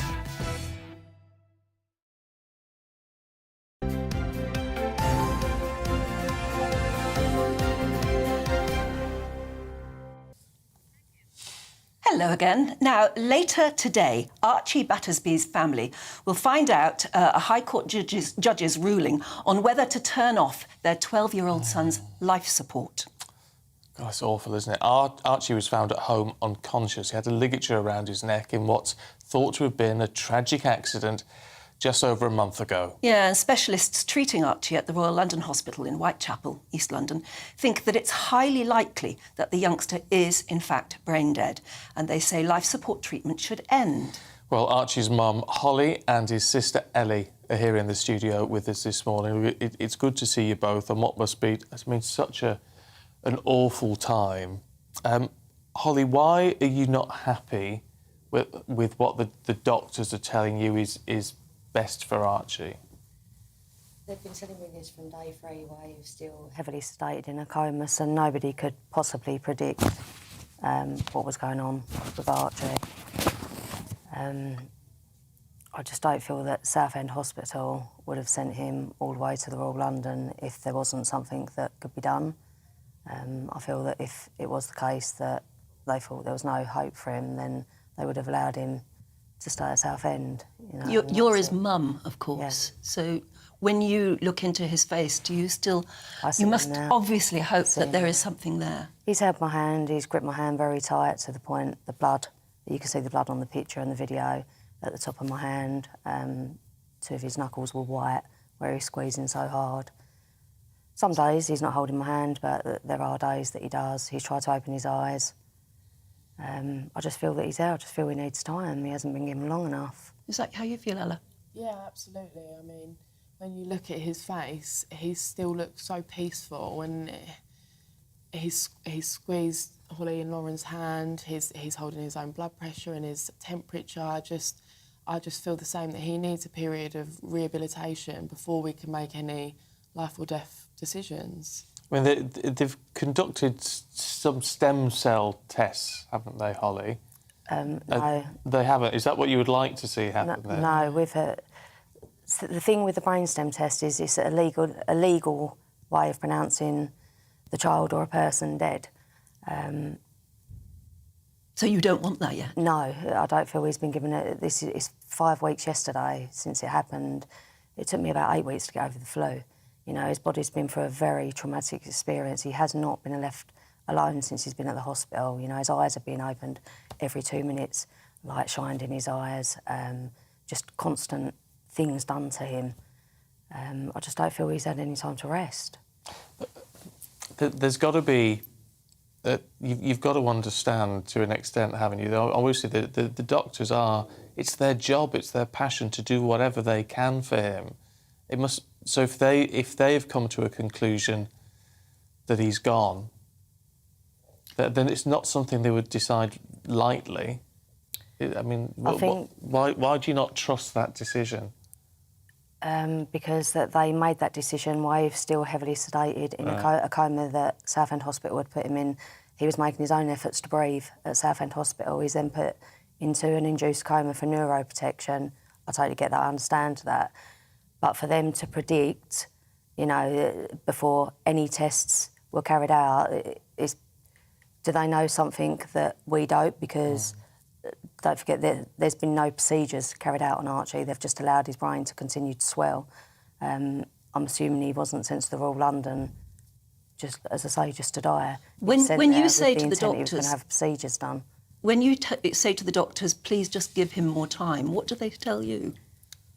It's undignified, and they don't feel comfortable to allow him to just stay on a ventilator. But our argument is the form of testing that they use to define brain death, the brainstem testing, is a really old form of testing. It's between 50 to 70 years old. It's a set of 6 to 7 bedside tests that use no scanning or MRI imaging or anything like that, and I just don't... It's not reliable enough. There is studies out there, and there's people out there that are living proof that it's not reliable enough, so we just don't feel comfortable to leave Archie's life in the hands of those tests. Yeah, under the circumstances, it sort of seems remarkable that if something like an MRI could actually prove one way or the other, and I don't know the technicalities of it all, but if some of these more progressive modern tests could prove something one way or another,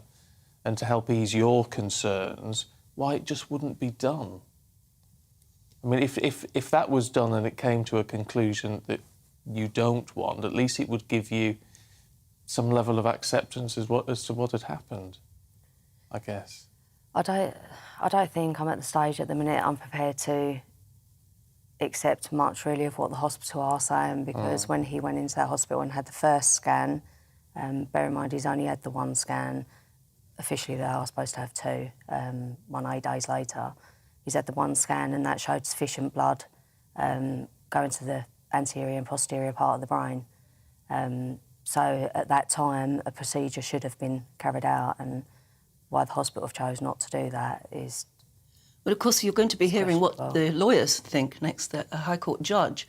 Have you had a chance to actually make your case to the judge himself or herself? No. We didn't even have court papers served on us. We had 9.5 hours to find out that we was actually in court. We had no time to get any legal representation.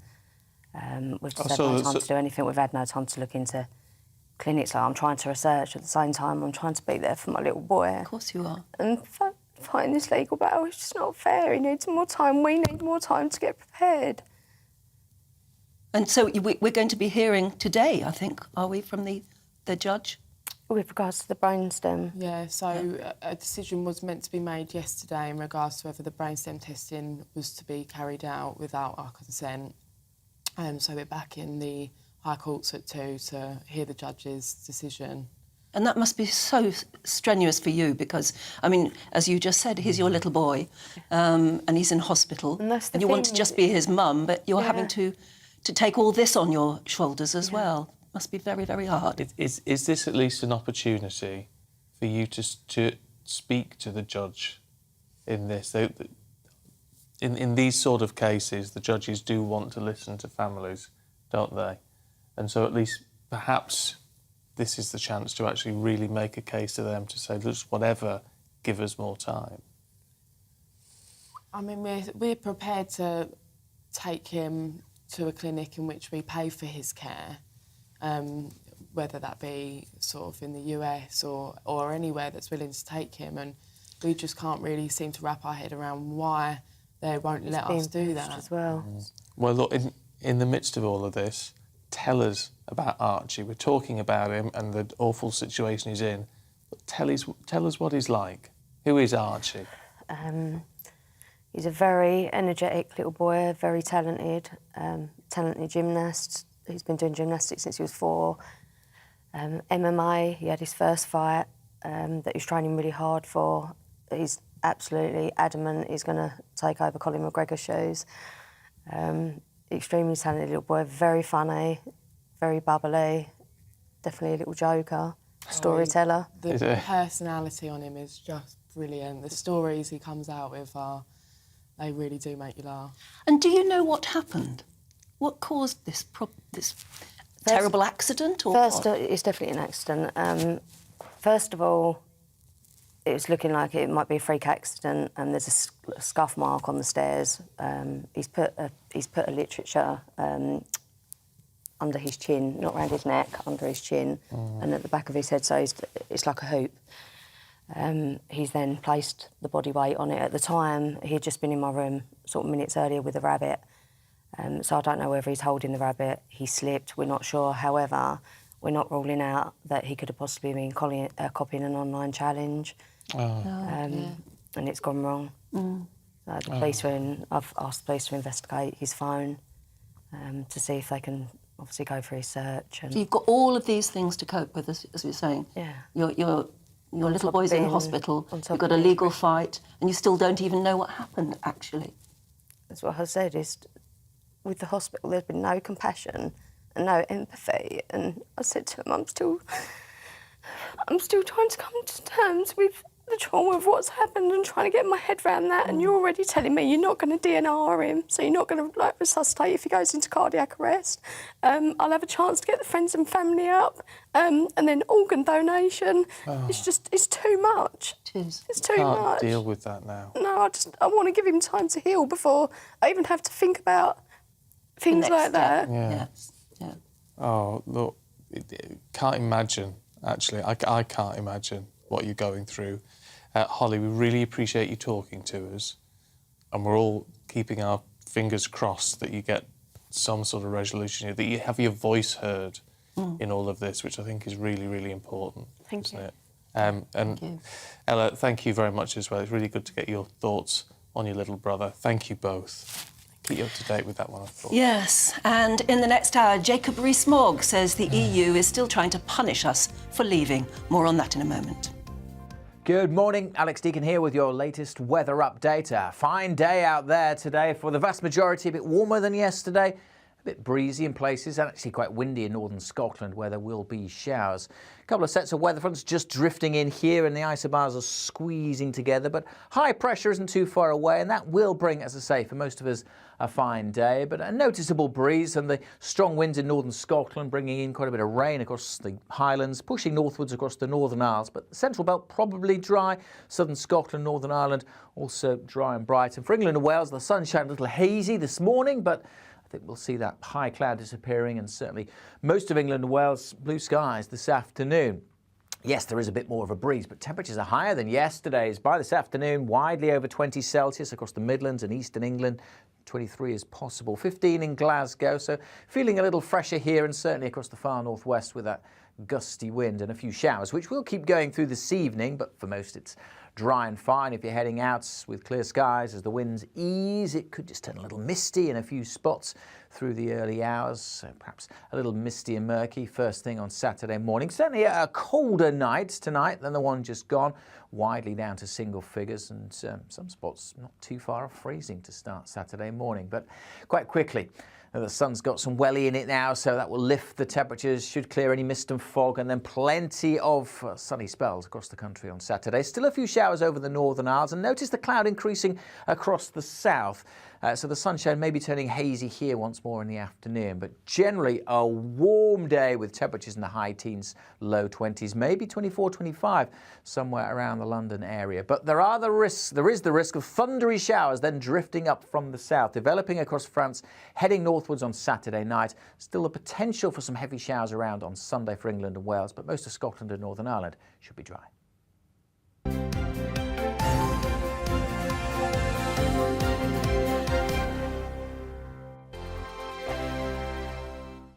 Every morning from 6 o'clock, we'll wake you up with GB News Breakfast with all the stories you didn't know from the night before. So whether it's serious news, entertainment, or your own views from all over our great nation, we're here to kick off your day with a smile. The national media should be reflecting and reporting what's happening here. You will notice the northwestern accents. Whether you're with us on TV, radio, or online, every morning, it's breakfast from 6 a.m. Hope you can join us. On radio, they call it the drive time slot, 4 p.m. until 6 p.m.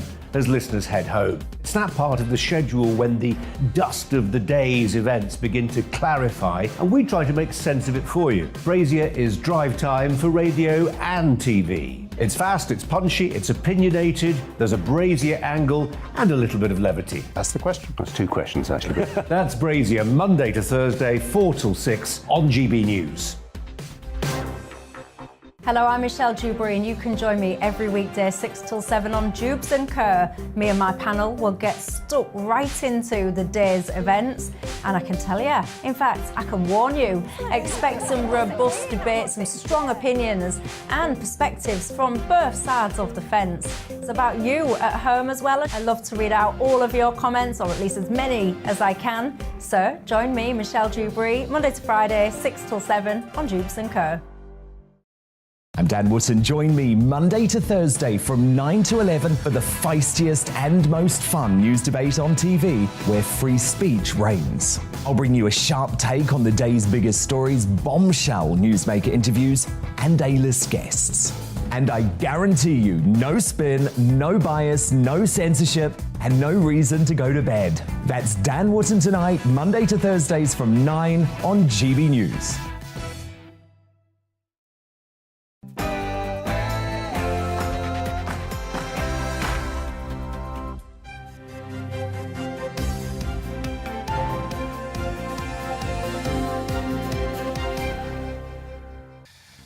In an exclusive interview for GB News, the Brexit Opportunities Minister Jacob Rees-Mogg says the EU is trying to punish the UK for leaving the bloc, no matter the consequences. Good morning. It's 8 o'clock on Friday, the 13th of May. This is Breakfast on GB News with Stephen and Dan. We are live right across the UK. We're on your TV, on your radio and online. And these are your top stories this morning. As tensions mount between the UK and EU over the Northern Ireland Protocol, our GB News political correspondent Tom Harwood caught up with Jacob Rees-Mogg as he toured a biscuit factory. I think it wants to make the UK feel bad for having left the European Union. That underpins its whole policy, and it doesn't really mind about the consequences of that. And we just have to get on with life and recognise that we've left, we've got to make our own way, we're an independent country, and what the EU wants or thinks is secondary. As tensions mount between the UK and EU over the Northern Ireland Protocol, our GB News political... Oh, I beg your pardon. That's all... We've already... That's all gone a bit pear-shaped. We'll Well, blame it on me, Anne. What? Blame it on me and me twiddling of It's his twiddling, me his words. Let's talk about the Wagatha Christie trial. Do we have because, to? Yes, I'm afraid so. That is going on today at the High Court, and we have a reporter there too. I'm Ellie Costello, and I will have the latest from the Wagatha Christie trial at the High Court. It's day 5, and we're expecting Colleen Rooney today to take the stand. Plus, amidst all the pretty grim news that there is today, we've got something to smile about coming up for you.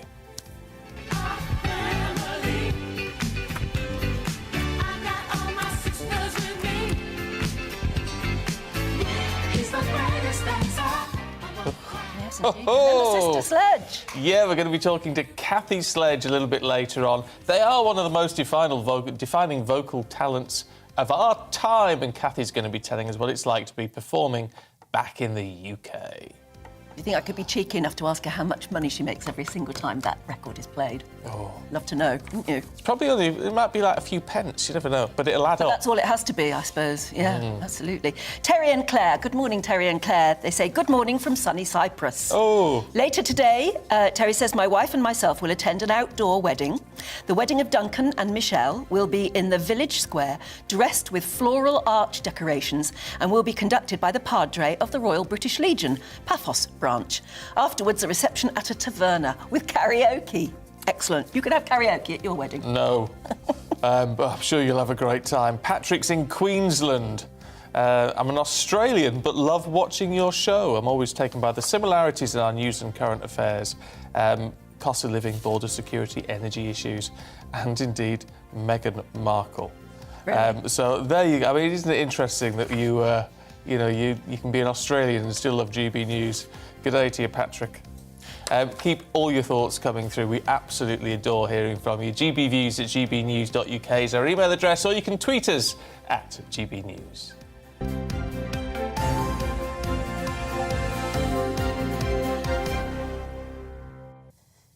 Here's one for you if you're watching us rather than listening to us this morning. If you are listening, download the app or get on YouTube and have a look at this. It's from Miranda, who says, hello, you two. We love GB News. This was my cake that she made last year. Wow. It is a handbag and a shoe. stiletto. And it looks like a matching handbag and shoe, obviously on a banqueting table or a wedding table. But they're cakes. That's phenomenal. That is incredible. Wow, how clever. If you're a fancy cake maker, then we'd love to hear from you this morning. We were talking about cakes because of flour, and also, which also ties in with biscuits. And Jacob Rees-Mogg, who we're going to hear from in a minute, has been to a biscuit factory. So we're asking what you like dunking in your tea. Ivor says nothing better than dunking a gorgeous, nice biscuit in tea. You have one, that leads to two, and before you know, the whole packet's gone. That's the problem. You mean Nice biscuits, don't you? We call them, well, they're Nice, aren't they? Not nice. Well, they are. Well, you meant to say they're nice, both. but we just say nice up north. OK. Put me in my place. But I know what you mean. I know. Yeah, I know. My mother will be watching, going, "No, Anne Diamond's correct. We say Nice. You should say Nice, Stephen." Absolutely, Nice.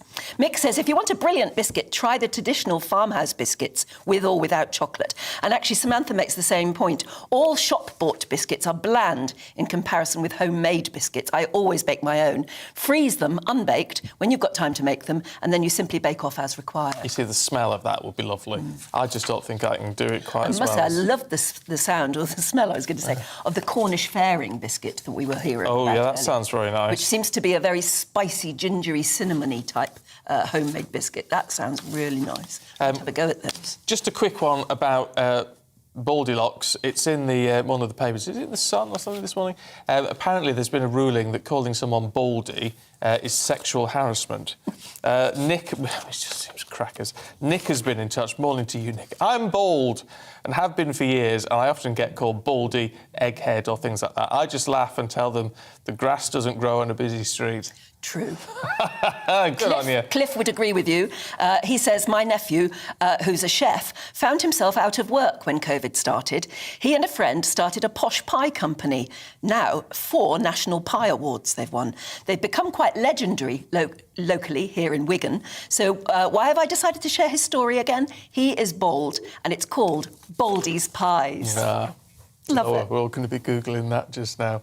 Look, keep your thoughts going. We do adore hearing from you. It's the best part of our day. It is. gbviews@gbnews.uk. Now, in an exclusive interview for GB News, Brexit Opportunities Minister Jacob Rees-Mogg says the EU is punishing the UK for leaving the bloc, no matter the consequences. Yeah, during a tour of that biscuit factory we were talking about in Uttoxeter with our political correspondent Tom Harwood, Mr Rees-Mogg said that it's not our business if the EU retaliates with tariffs because of the rising tensions over the Northern Ireland Protocol. Businesses like this are very dependent. They heat every biscuit for 9 minutes. So that is an enormous amount of energy that is being used. And they don't just heat that biscuit once, because the etymology of biscuit, going back to the Latin, is twice baked. Twice baked. And I wanted to ask you about twice baked, because in 2019, Boris Johnson stood with a Brexit deal that he said was oven ready. And I wonder if this is a deal that might need to be like the biscuits in this factory, twice baked. Well, it depends, of course, what you mean by oven-ready, but very often if you have something that is oven-ready, an oven-ready turkey, you want to have the roast potatoes and the bread sauce which need to be made homemade.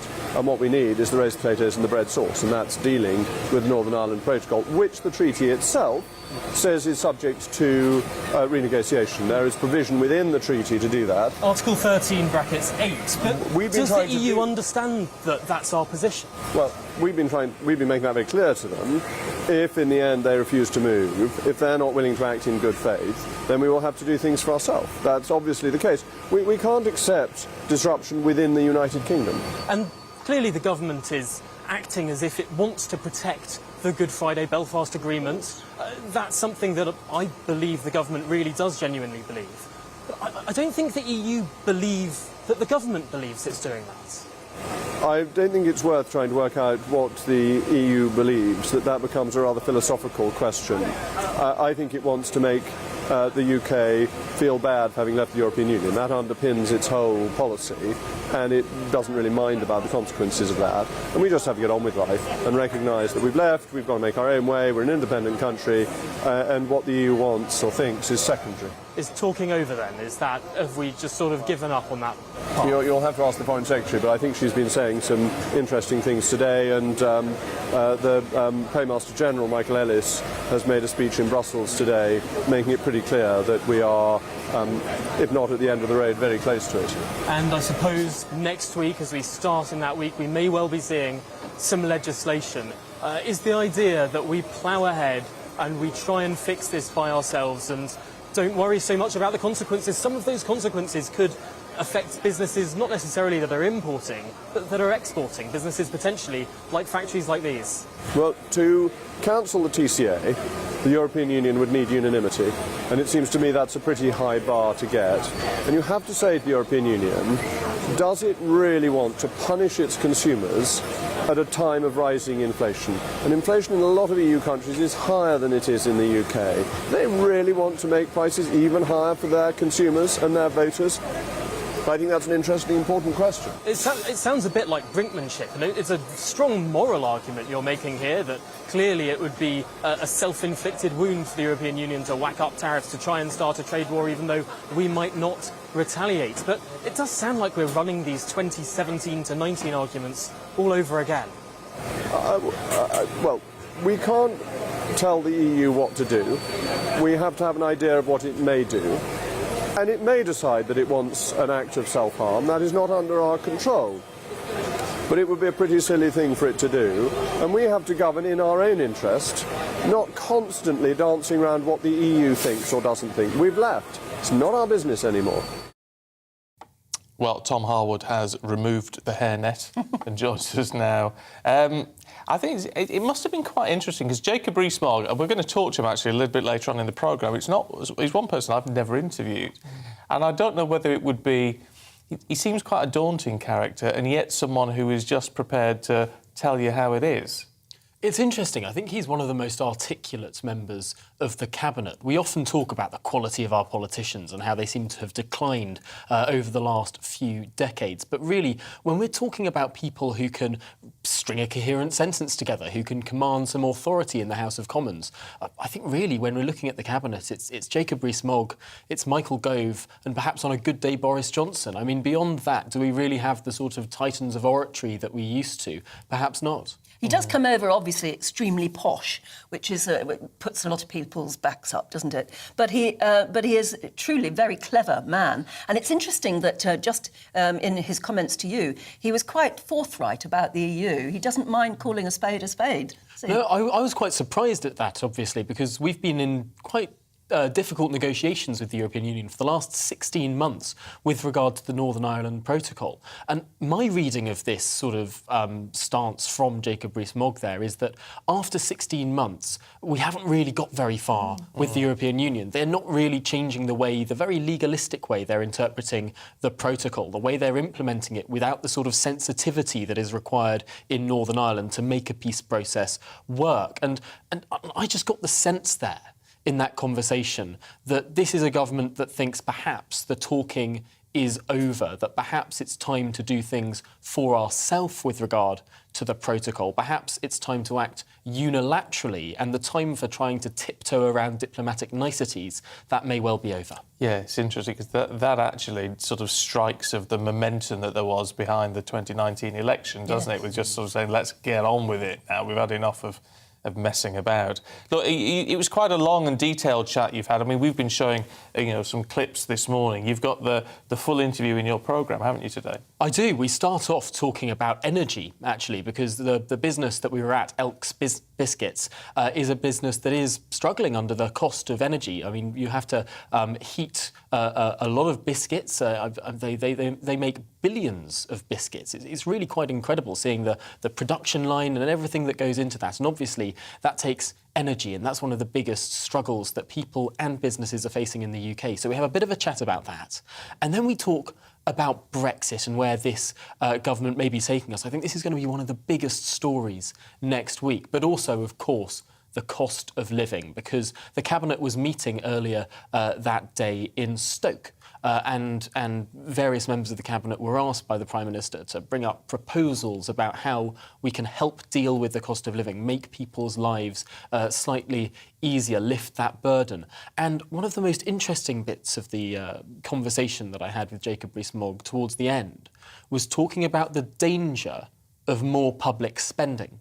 The idea that if the government starts spending a lot of people's money now, that might actually be counterproductive. That might pump up prices more than they're rising. It would add fuel to the fire, in his words, of the inflation crisis we're seeing. But do people like Jacob Rees-Mogg get the fact that may well be true in the long term, but there are people who can't afford the long term. They need help and they need something to be done right now. Do you think he gets it?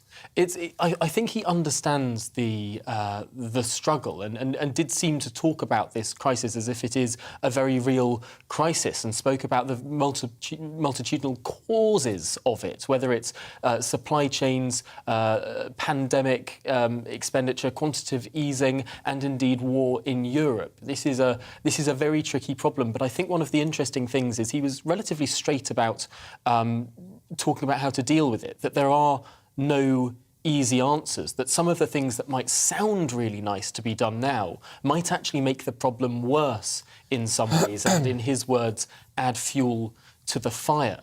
Yeah, do you know what? I mean, I'm not saying he's right or wrong on that, because I just don't know, but I do think often when we see an easy answer, it's often too good to be true. That's the reality of it all. Look, Tom, thank you. We'll see you a little bit later on. Did you leave Elks with a packet of malted milks yesterday? I did indeed. Not only malted milks, but bourbons and custard creams as well. Oh! Where are they then? Do you know what? I can bring some through from the kitchen. Please. I've got a couple of packets. We have been hinting since 6 o'clock, haven't we? Yeah. Nobody's... So there you go. I mean, one of the most extraordinary things is when you drive up to the factory, the smell of biscuits, even from within the car, you can smell biscuits. I was itching for them the whole way, but we got some packets at the end. I bet you did. Tom, thank you. Lovely. Oh, we'll get a malted milk in the end. One, hopefully, yeah. OK, let's bring you up to date with the headlines at 17 minutes past 8. The Foreign Secretary is calling on G7 countries to introduce tougher sanctions against Russia to help constrain Moscow's aggression. Liz Truss has also said Ukraine should be given NATO-standard equipment to help defend itself from attack. She spoke ahead of a meeting of G7 foreign ministers in Germany. The European Council President is warning global security is under threat from Russia's invasion of Ukraine and North Korea's recent missile test. Charles Michel is visiting the first city to suffer an atomic bombing, Hiroshima in Japan. He says the nuclear memorial city is a stark reminder of the urgency to strengthen international rules for arms control. 500,000 adults are waiting for social care in England.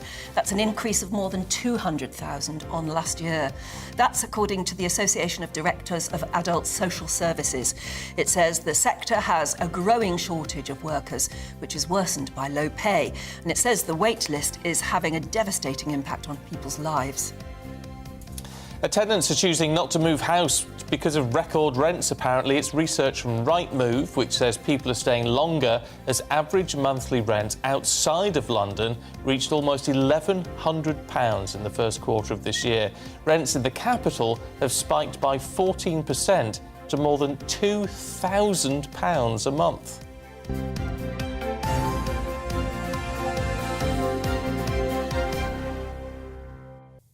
How does anyone afford rents like that? It's ridiculous. I mean, it's absolutely staggering. And I know a lot of young people think when they get old enough, oh, I really want to go and live in London. Why? Can't afford it. Well, I don't know about you. Live in London. I mean, some people love London. I'm not a fan. Shall we move on now to two people who've got more money than sense, frankly? It's day 4, I think, of the Wagatha Christie trial. It's in the High Court. Colleen Rooney is going to give evidence, I gather, today. She, if you can keep up, is being sued by Rebecca Vardy for libel after Mrs Rooney publicly accused her of leaking her private stories to the Sun newspaper.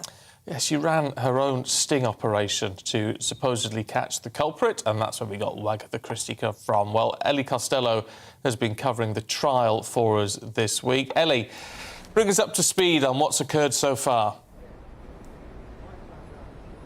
Well, yesterday was the final day of cross-examination of Rebecca Vardy by Colleen Rooney's lawyer. And she did reveal that Caroline Watt, her agent, did previously leak information from Colleen Rooney's private Instagram story. Now, this concerns Mrs Rooney posting a picture of a car crash, her car crash in January 2019. And she posted a picture of the wreck.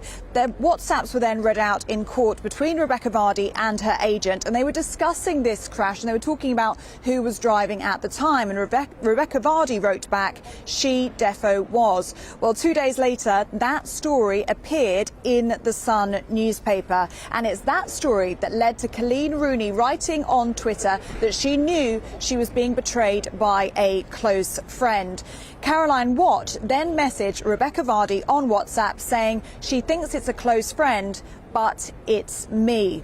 Now, Caroline Watt is the very same agent whose phone went missing in the North Sea. It unfortunately fell overboard 3 days after it was asked for evidence by the other side. And yesterday there was a laugh in court as David Sherborne, who is Colleen Rooney's lawyer, he joked that it was in Davy Jones's locker, to which Rebecca Vardy said, "Who is Davy Jones?" So then at that point the judge did have to intervene.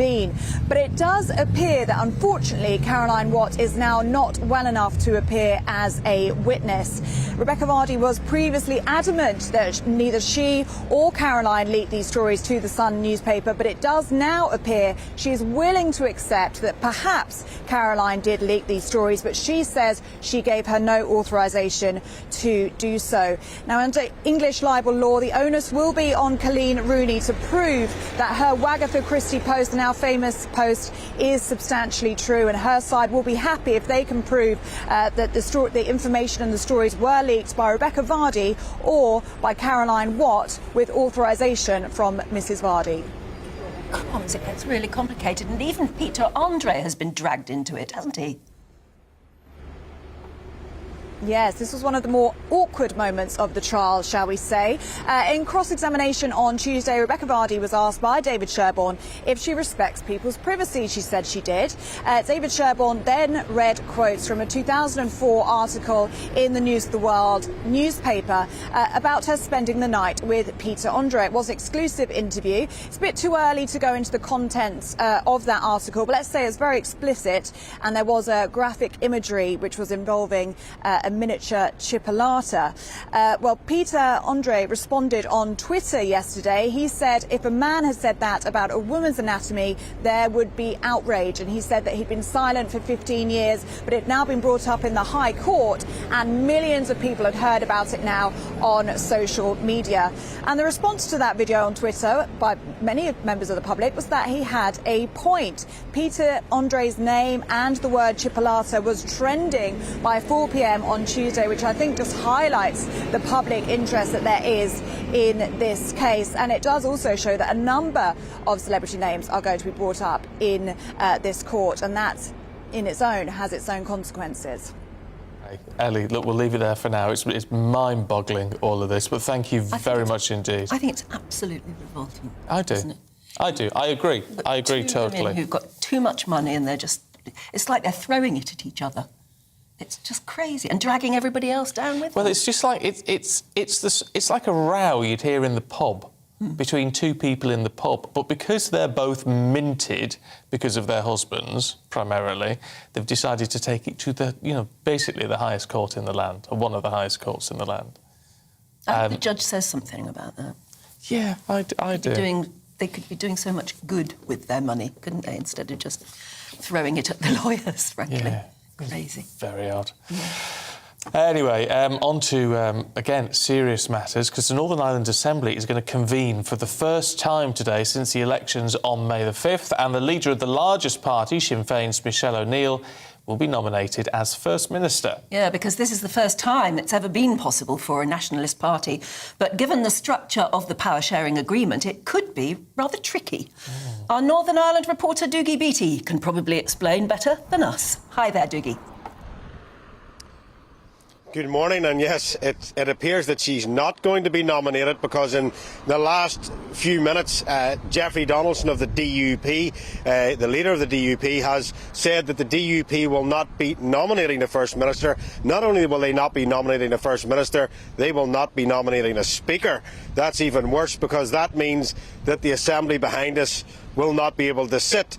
Now, before this Assembly went down, you may remember that Paul Givan, the First Minister, resigned over the protocol, and what was passed in Westminster was legislation to keep a government ministers in place for 24 weeks. So this zombie government, as we keep on describing it, will be allowed to run with ministers in place, but the Assembly with no Speaker behind us will not be able to run at all. Really, this is the DUP saying to the British government and the EU, it is either the protocol or the peace agreement.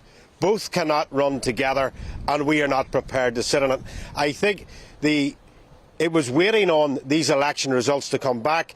The Unionists still returned the DUP as their largest party, although Sinn Féin came back with the most seats. The TUV took a massive amount out of the DUP, and they were seriously anti-protocol to the right. So that has scared the DUP, I think, even more, that they must dig the heels in. So Brandon Lewis this morning is waking up with a headache that there will be no government in Northern Ireland. Now, they will go through the motions here, and the theatrics and optics of it all will all be played out like a pantomime behind us, but nothing will come of it. And this all comes down to the protocol. No matter what side of the fence you sit on, we have seen shortages in our shops here in Northern Ireland because UK companies are finding it too hard to deal with the paperwork and everything that's involved in and around it with this Irish Sea border. It's putting about 20% onto the cost of our transportation of these goods, and in times when the cost of living is rising so much, that is something that the people of Northern Ireland could do without. So I think on that stage of things, people are asking about a trade war. Will they go to war, a trade war or sanctions with Britain? Highly unlikely. When it was put to me yesterday by unionists when we spoke to Jeffrey Donaldson, he basically said that the EU were trying to annex part of the UK. With a trade war, that wouldn't go down too well with anybody, especially with what's happening in the Ukraine at the moment. In particular, that many of those weapons that you see used in the Ukraine, and it is common knowledge, are actually manufactured here in Northern Ireland. So it is all to play for at this stage of the game. It may spark a lot of trouble off over this next few days, but when that comes, who knows what lies on the other side. Yeah, OK. Doogie, thank you very much for that update. And it has applied pressure onto the government here in Westminster, hasn't it? I mean, they are, you know, looking at taking some pretty strong action on the protocol. They're all talking about it now, so maybe this can be resolved reasonably quickly as far as Northern Ireland's concerned, anyway. It's Mental Health Week, did you know? In a couple of moments, we're going to be joined by Dr. Ali Jaffe to find out ways to boost our well-being.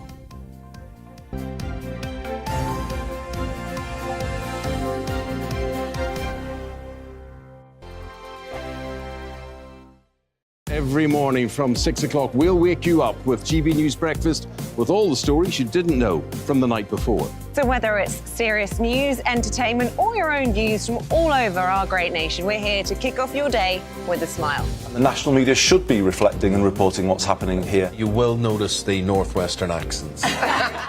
Whether you're with us on TV, radio, or online, every morning, it's breakfast from 6 a.m. Hope you can join us. On radio, they call it the drive time slot, 4 p.m. until 6 p.m. as listeners head home. It's that part of the schedule when the dust of the day's events begin to clarify, and we try to make sense of it for you. Brazier is drive time for radio and TV. It's fast, it's punchy, it's opinionated, there's a Brazier angle and a little bit of levity. That's the question. That's two questions, actually. That's Brazier, Monday to Thursday, 4 till 6 on GB News. Hello, I'm Michelle Dewberry, and you can join me every weekday 6 till 7 on Jubes and Kerr. Me and my panel will get stuck right into the day's events, and I can tell you, in fact, I can warn you, expect some robust debates, some strong opinions and perspectives from both sides of the fence. It's about you at home as well. I love to read out all of your comments, or at least as many as I can. So join me, Michelle Dewberry, Monday to Friday, 6 till 7 on Jubes and Kerr. I'm Dan Wootton. Join me Monday to Thursday from 9 to 11 for the feistiest and most fun news debate on TV, where free speech reigns. I'll bring you a sharp take on the day's biggest stories, bombshell newsmaker interviews, and A-list guests. And I guarantee you, no spin, no bias, no censorship, and no reason to go to bed. That's Dan Wootton tonight, Monday to Thursdays from 9 on GB News.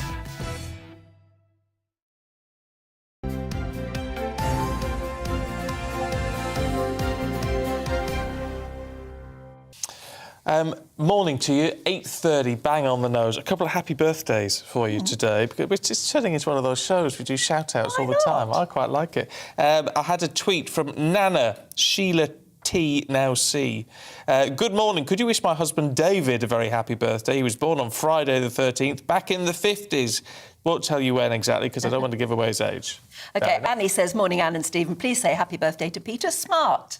He watches every morning. He's 70 today, and we all love him very much. Happy birthday, Smashing. Peter. That's nice. Yeah. We've got lots of calls coming in about waiting times for paramedics and ambulances. Some people have been kept waiting hours and hours. Hours and hours. Sean in Gloucester says, my mother had a fall 2 months ago at night, and this was a head injury. Lots of bleeding, where my wife and I took it in turns to try and control it. We waited for 8 hours for the ambulance and made 5 999 calls. When the ambulance did arrive, the 2 paramedics were really great and apologised for the delay. Why the delay, you might ask? Brian says, I worked as a paramedic, and one of the main reasons that the waiting times were so bad is the public using us as a taxi service, which then results in delay to people who really need us. Anyway, he's off to work a 12-hour day shift now, so he's working hard. But that's the thing, are we calling an ambulance when we don't need an ambulance?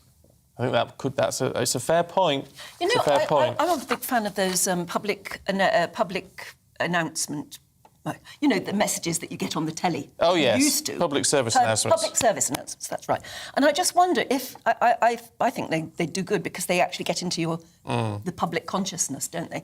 I think maybe if we occasionally had an advert that said, you know, yes, of course, we all want to be able to call 999 when we really need it, but are you sure you really need an ambulance? Because you could be depriving somebody else of that service. Yeah, it's not a bad idea. We've got to be... I mean, these are limited resources. We have to be careful how we use them. You just have to be reminded to be more responsible. Yeah, I think so. Look, talking of all things health-wise, actually, this week is Mental Health Awareness Week. And here at GB News, we do like to talk about how you feel, how we feel. Yeah. We waffle on about all of this sort of thing, and I think it's actually quite good. Yes, it is a good waffle. Does you the world of good. Does. According to the latest ONS figures, that's the Office for National Statistics, which I can't say, 1 in 10 sick days recorded at work last year were due to mental health problems. Well, let's talk to Dr Ali Jaffe. Morning to you. It's great to see you this morning. You have to cheer anyone up in beautiful primrose yellow this morning. Springfield. When it comes to mental health, we're seeing a huge spike, aren't we, over recent years? Now, is that because we're more willing to talk about it, or are we deeming some things as a mental health issue when perhaps it isn't? Or, I mean, how do we balance all this out to work out what state we're in? I think it's really hard to unpick as to why one factor has caused the rise in mental health cases. I think there's lots of drivers, so COVID being a huge driver, the socio-economic downfalls that we're in at the moment, the politics, and then also if we look at the effect that COVID's had on kids and, you know, the lack of support they've had, that's also a high reason. So I think there's so many driving factors that it's hard to pinpoint as to why it's all gone up. I think COVID is a big part to play. Also, social media and young people, loneliness. You know, Mental Health Foundation's theme this week is loneliness, and we know that loneliness kills more than chronic smoking, which is such a shocking piece of evidence, but that's the truth. But you're a GP, you're our first port of call if we're feeling, you know, worried. Yeah. Do you feel that you've got enough at your disposal to help the people who come in and say, I don't know why, but I'm feeling terrible? I'm a junior doctor. I'm in my first year of practicing. I'm not a GP, just to clarify. But I think GPs are the first port of call. They are the gatekeepers. And they're the ones I speak to say that 50% or more of the cases they see are mental health related. And, of course, they're up against the clock.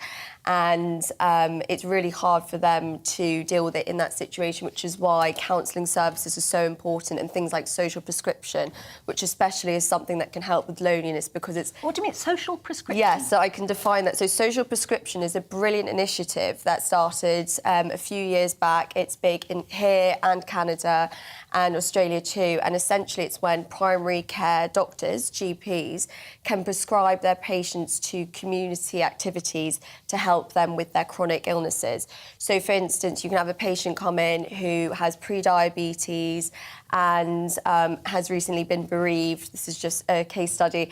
And a GP could then prescribe them a cooking course in the community that not only helps get their diabetes under control or stops it going into full diabetes, but connects them to like-minded people as well. So we're looking at social solutions as well as medical solutions, which I'm very passionate about, especially when it comes to mental health. So I think it's so important we take a holistic approach. And, you know, medications, it's so important not to stigmatise them, especially when it comes to antidepressants and other psychiatric medications, but it's important to look at the other tools, so connecting people to communities, movement, having a good sleep hygiene practice, nutrition is something I'm very passionate about, and all those other kind of strategies you can do to help your mental health. I tell you, it just hits me in the head with all that we talk about all of this, and I know it's not your area, but we get so many people in all these things saying, well, we shouldn't be stopping people working from home, even though the government doesn't like it and lots of people don't like it. People it would seem there's this big argument building saying, no, we want to work from home. As you say, loneliness is a big factor, and working from home can leave you actually very isolated.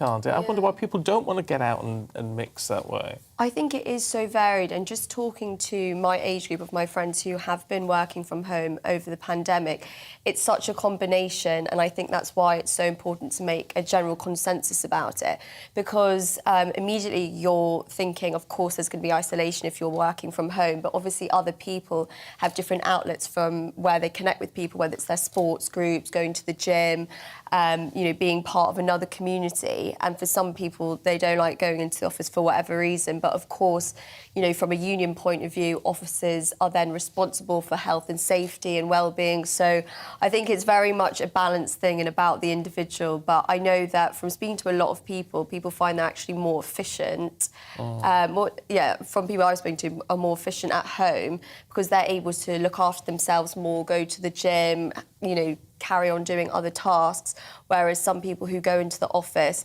have lots of empty space where they have to still sit at their desk and show that they're working, which is quite an old school culture. But then at the same time, some people get very distracted at home if they've got kids, pets and all of that. So it's very varied. Yeah, it is. Look, really good to talk to you this morning. Thank you. It's interesting. So the idea of going to the doctor and getting a social prescription. A social prescription. Absolutely. I know, but maybe it's what absolutely we need. it is. Yeah, sometimes going for a walk or walking the dog or something. Swimming, all these things can connect you and help relieve symptoms of mental health. I wonder if anyone watching right now has ever been to the doctors and got a social prescription. Love to hear about it. Please get in touch. gbviews@gbnews.uk. The only thing that concerns me about that is then you do get these sort of raft of people who say, well, we don't want to put you on any medication. We don't want to put you on, a citalopram or whatever to help with low mood or whatever it might be, an SSRI, whatever they're called. But sometimes there is just a need for medication, isn't there? Yeah, I'm on medication. I'm on an antidepressant. Halfway through medical school, I started to suffer from depression, and it took me a while to accept it and get the help I needed. But my analogy I use when I talk about different strategies for mental health is, personally for me, medication doesn't work for everyone. Some people have dreadful side effects. So important to note that. For me, it's what helped me get my head above the water when I was drowning.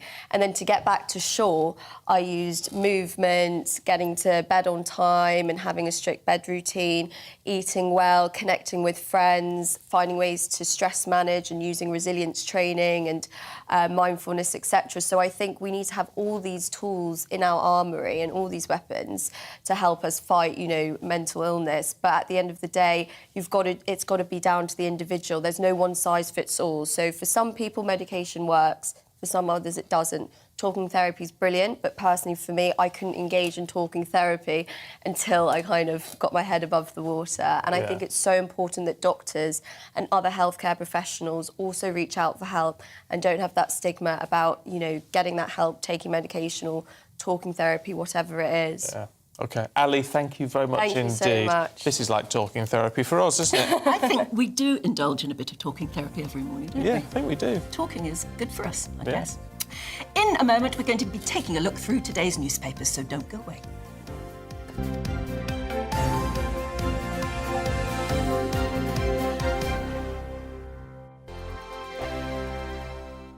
Every morning from 6 o'clock, we'll wake you up with GB News Breakfast with all the stories you didn't know from the night before. So whether it's serious news, entertainment, or your own views from all over our great nation, we're here to kick off your day with a smile. The national media should be reflecting and reporting what's happening here. You will notice the northwestern accents.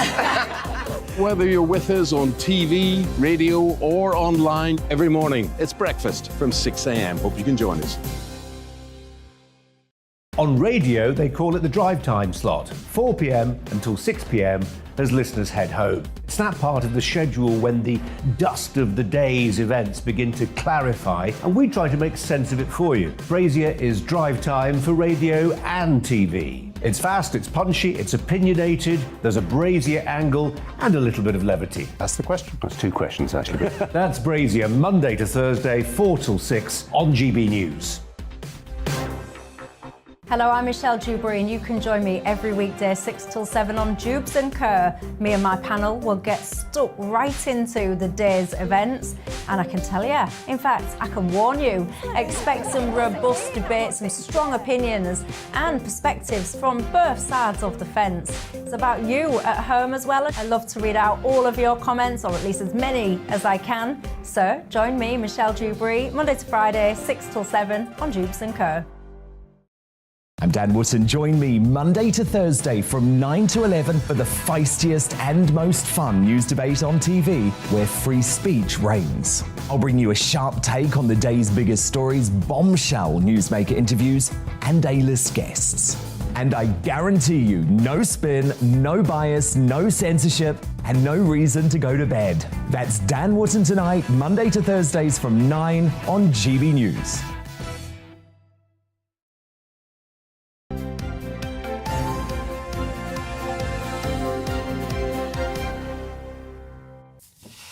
OK, what are you doing?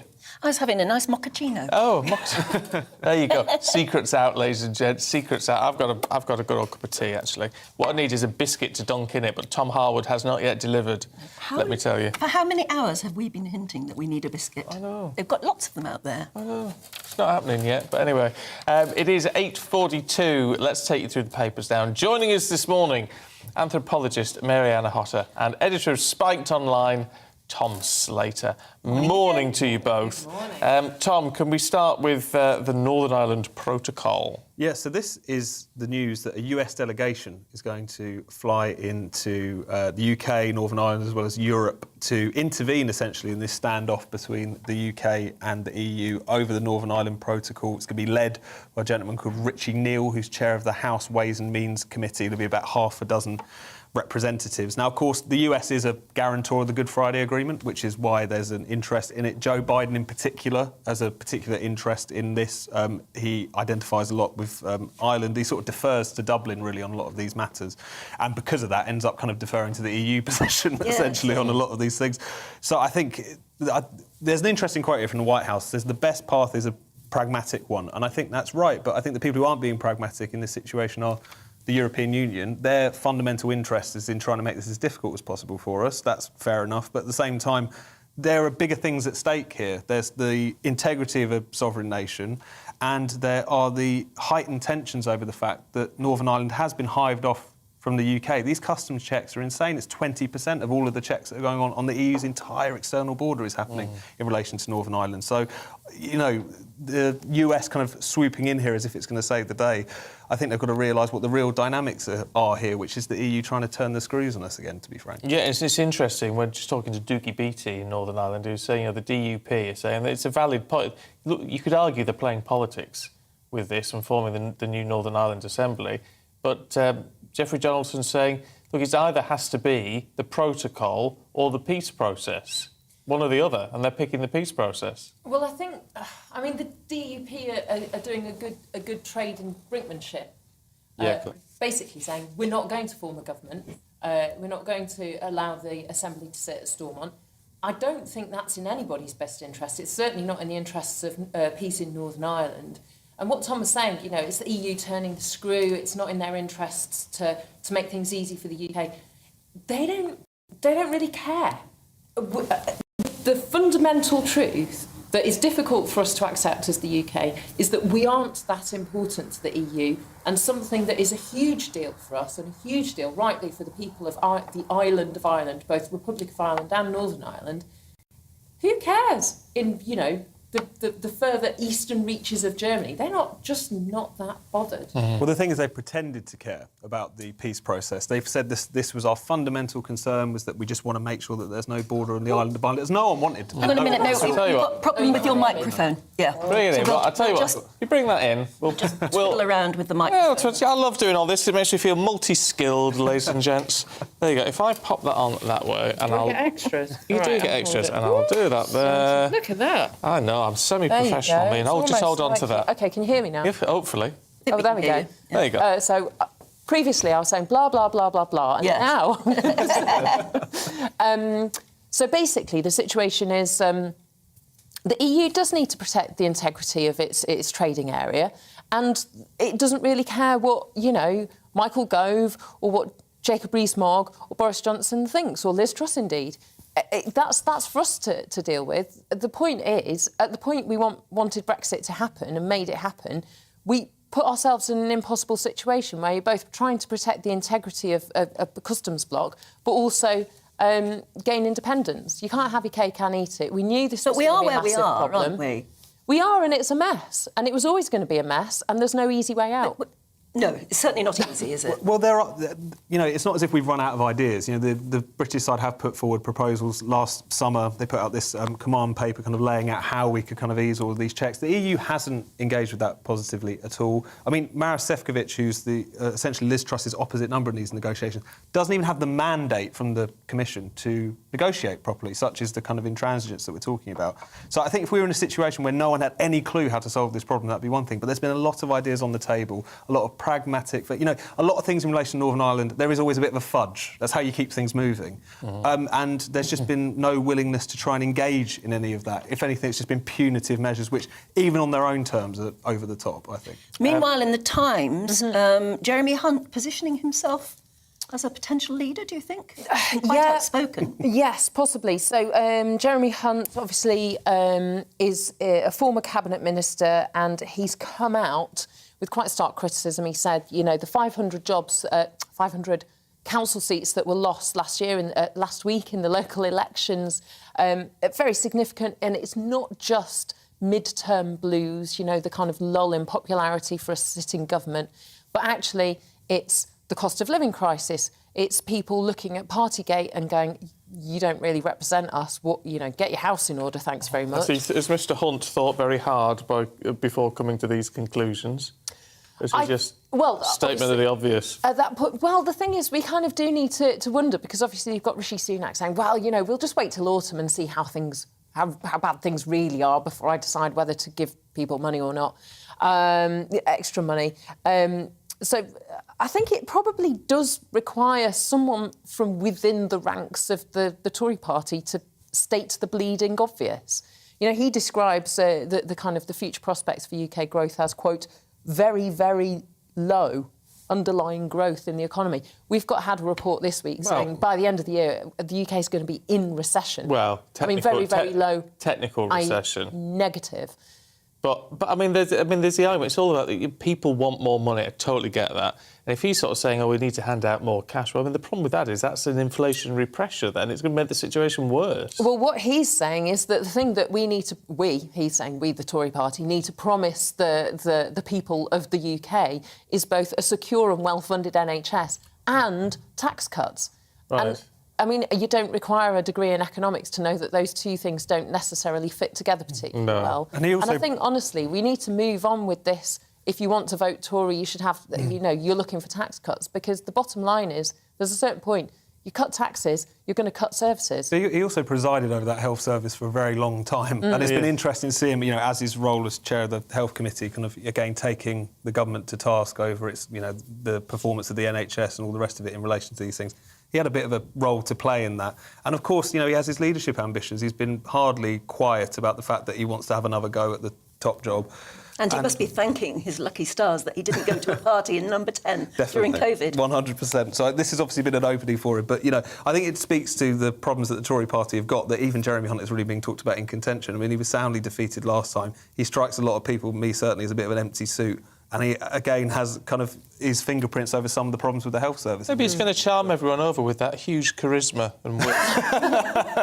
Oh, yes. Larger than life. Well, we've had a lot of charisma with the current PM, and it hasn't served us particularly well. So maybe we need someone who's quite dull, but might get on with the job. I don't know if that's Jeremy Hunt, though, for the record. We'll see how he positions himself in the future.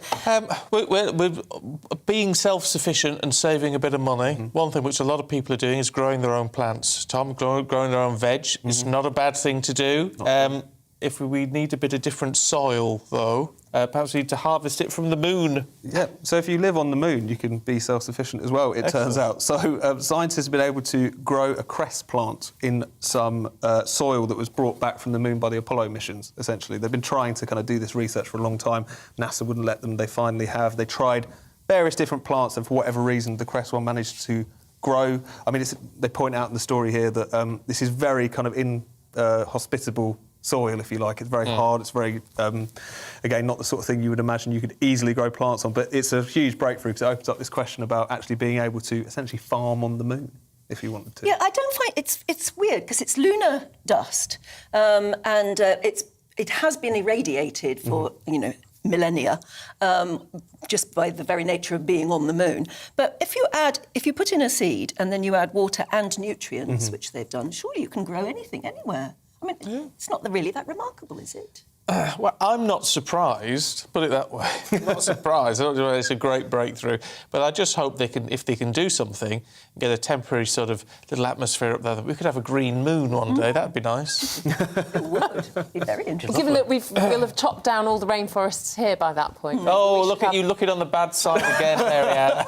We've all seen Matt Damon grow potatoes on Mars. On Mars? Yeah, there you go. Great film, Mars. I'm in it, you know. What? Are you? I do a voiceover at the end of Mars. No. Yeah. Gonna have to watch it again. Yeah, I do. The Martian?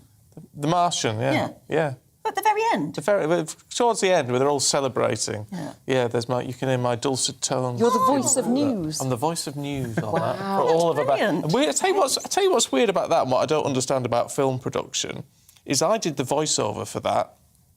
It's only like 10 seconds long or something, but I did it about 3 weeks before the film was released. Oh, really? That late in the day? So that late in the day, they just then turn it round and put all these little extras. It's what they call post-production, isn't it? Well, that's all the bits that they drop in. Is it because you were still negotiating your fee at that I got no money at all for that. Oh, just honour. Kind of in a film with Matt Damon. I mean, it might not be facing it, but who cares? Are you credited at the end? Oh, that's a shame. No, I don't even get a credit. Oh, I don't care. I know it's me. Yes. Well, I will now. I'll go home and watch it. Yeah. I think I've got it on this laptop. Have you? I think so. Oh, yes. you should be watching that in the break. Can we talk about tax returns? Yeah, well, very briefly, because apparently more than 60,000 people filed their tax return on the first day of the new tax year. The first day you can actually file your return. Good. And Tom and I was there. I said, that's just ridiculous. I've sent all my stuff off. No, you haven't. Yeah, I have. I mean, not to I've got an accountant who does it, so I've sent it to the accountant. So when it's being filed, That's very I don't impressive. know. I'm a terrible last-minute Larry. I do it in the upper reaches of January, going, I need to do my tax return before Thursday. I'm that terrible person. no. Sorry to HMRC, who, massive workload in the final week of the tax year return window. I feel like the reason I picked this story is because it made me go, people do what? And it's me. Yeah, I think a lot of people like to get it out of the way so they don't have to worry. It's don't have to think about it. Yeah, it's eminently sensible. It's just that But I think everyone tells themselves they're going to do that every year. Yeah, exactly. Every year. And I then thought, January I'm not rolls gonna around leave and it you to the think, last minute. OK. Well, because I've got an accountant, which is, I suppose it's a luxury, really, because you could technically do it yourself, but I find it so complicated. My head is not good with those sort of numbers. That I just get it all out. I file it all away, so I just sort of get it all out, put it in an envelope and send it off, so it doesn't take any work. It's quite... I mean, you might have complicated tax affairs and you probably earn quite a lot of money, but if you're a kind of... How dare you? Sensible... if you're a, moderately sensible person, the online forms are now very, very easy to use. Are they? Yeah, credit to whoever did their web development. It is dead simple. Oh. Yeah. So if you want to set up a business... I feel like the GBNews view is a kind of entrepreneurial types. I think you are. It's not as difficult as you think. I don't know. It's not as difficult as you think. Right. Have a go.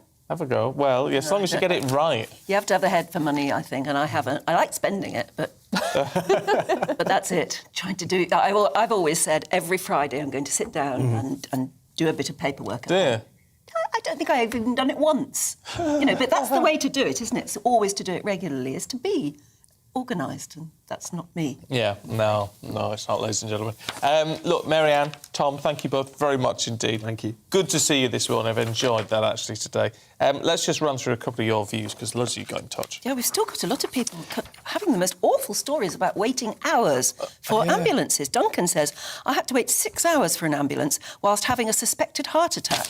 The ambulance never turned up, there were no taxis available, and I only got to hospital because the doctor who was with me took himself from the doctor's surgery I was in. He had to cancel all his patients whilst waiting and monitoring me. I really don't know what I would do if this happens again. Also, earlier on, do you remember we were talking about Archie, this 12-year-old boy, who's, they want to turn off his life support, say he's brain dead, and his mum and sister are in saying, and they're trying to challenge that. And I know there will be some of you watching who saw that, who thought, or listening, who thought, it's grief talking and the doctors know best. And that is generally my thinking, that I think the doctors have a very good idea about what they're doing. They're not always right, though. Pierce has been in touch and said, when I was 30, I was on life support. My father was told I was brain dead and he was asked to turn me off. He told the doctors he knew me better than them.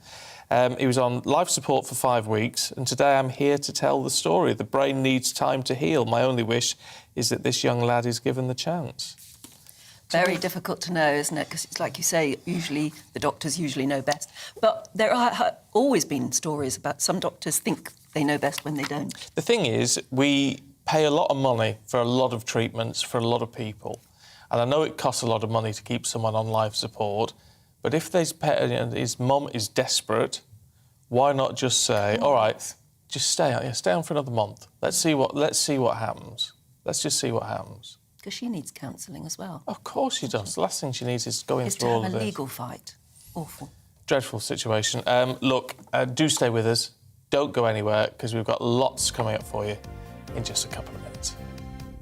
Good morning, Alex Deacon here with your latest weather update. A fine day out there today for the vast majority, a bit warmer than yesterday, a bit breezy in places and actually quite windy in northern Scotland where there will be showers. A couple of sets of weather fronts just drifting in here and the isobars are squeezing together, but high pressure isn't too far away and that will bring, as I say, for most of us a fine day, but a noticeable breeze and the strong winds in northern Scotland bringing in quite a bit of rain across the Highlands, pushing northwards across the Northern Isles, but the central belt probably dry, southern Scotland, Northern Ireland also dry and bright. And for England and Wales, the sunshine a little hazy this morning, but I think we'll see that high cloud disappearing and certainly most of England and Wales blue skies this afternoon. Yes, there is a bit more of a breeze, but temperatures are higher than yesterday's. By this afternoon, widely over 20 Celsius across the Midlands and eastern England. 23 is possible, 15 in Glasgow, so feeling a little fresher here and certainly across the far northwest with that gusty wind and a few showers, which will keep going through this evening, but for most it's dry and fine. If you're heading out with clear skies as the winds ease, it could just turn a little misty in a few spots through the early hours, so perhaps a little misty and murky first thing on Saturday morning. Certainly a colder night tonight than the one just gone, widely down to single figures and some spots not too far off freezing to start Saturday morning, but quite quickly. The sun's got some welly in it now, so that will lift the temperatures, should clear any mist and fog, and then plenty of sunny spells across the country on Saturday. Still a few showers over the Northern Isles, and notice the cloud increasing across the south. So the sunshine may be turning hazy here once more in the afternoon, but generally a warm day with temperatures in the high teens, low 20s, maybe 24, 25, somewhere around the London area. But there are the risks. There is the risk of thundery showers then drifting up from the south, developing across France, heading northwards on Saturday night. Still a potential for some heavy showers around on Sunday for England and Wales, but most of Scotland and Northern Ireland should be dry.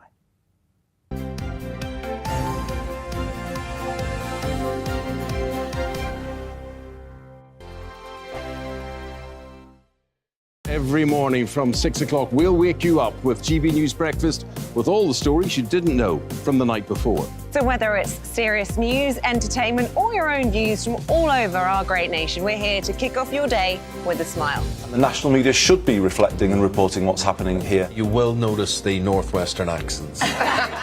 Whether you're with us on TV, radio, or online, every morning, it's breakfast from 6 a.m. Hope you can join us.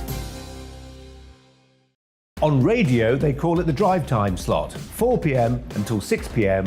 as listeners head home. It's that part of the schedule when the dust of the day's events begin to clarify, and we try to make sense of it for you. Brazier is drive time for radio and TV. It's fast, it's punchy, it's opinionated, there's a Brazier angle and a little bit of levity. That's the question. That's two questions, actually. That's Brazier, Monday to Thursday, 4 till 6 on GB News. Hello, I'm Michelle Dewberry and you can join me every weekday 6 till 7 on Jubes & Kerr. Me and my panel will get stuck right into the day's events And I can tell you, in fact, I can warn you, expect some robust debate, some strong opinions and perspectives from both sides of the fence. It's about you at home as well. I love to read out all of your comments, or at least as many as I can. So join me, Michelle Dewberry, Monday to Friday, 6 till 7 on Jubes & Co. I'm Dan Wootton. Join me Monday to Thursday from 9 to 11 for the feistiest and most fun news debate on TV, where free speech reigns. I'll bring you a sharp take on the day's biggest stories, bombshell newsmaker interviews, and A-list guests. And I guarantee you, no spin, no bias, no censorship, and no reason to go to bed. That's Dan Wootton tonight, Monday to Thursdays from 9 on GB News.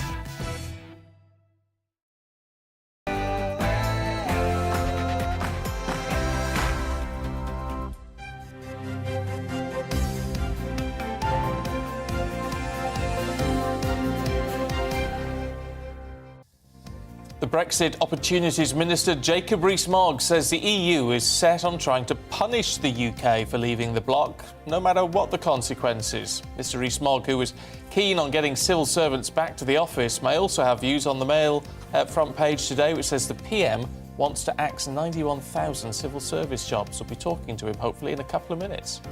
Good morning. That was very long for me, wasn't it? It was a bit unexpected.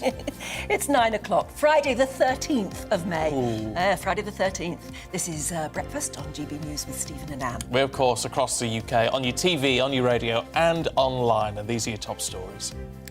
Well, as tensions mount between the UK and the EU over the Northern Ireland Protocol, our GB News political correspondent Tom Harwood caught up with Jacob Rees-Mogg as he toured a biscuit factory. I think it wants to make the UK feel bad for having left the European Union. That underpins its whole policy, and it doesn't really mind about the consequences of that. And we just have to get on with life and recognise that we've left, we've got to make our own way, we're an independent country, and what the EU wants or thinks is secondary. And Will Hollis is on your doorstep this morning, but where is he? Good morning, it's Friday. We are, of course, out on your doorstep today with me, Will Hollis. That means it's the East Midlands. This is your big clue as to where we are. It's a pork pie. Melton Mowbray pork pies can only be made right here, but we're talking news, we're talking views on your doorstep all morning. Oh. Wow! Love that. Yeah, that was really nice. Very dynamic. Yeah. And a massive pork pie. Exactly. Yes, you can join in any of our discussions as well, of course, by emailing us gbviews@gbnews.uk or tweet us at gbnews.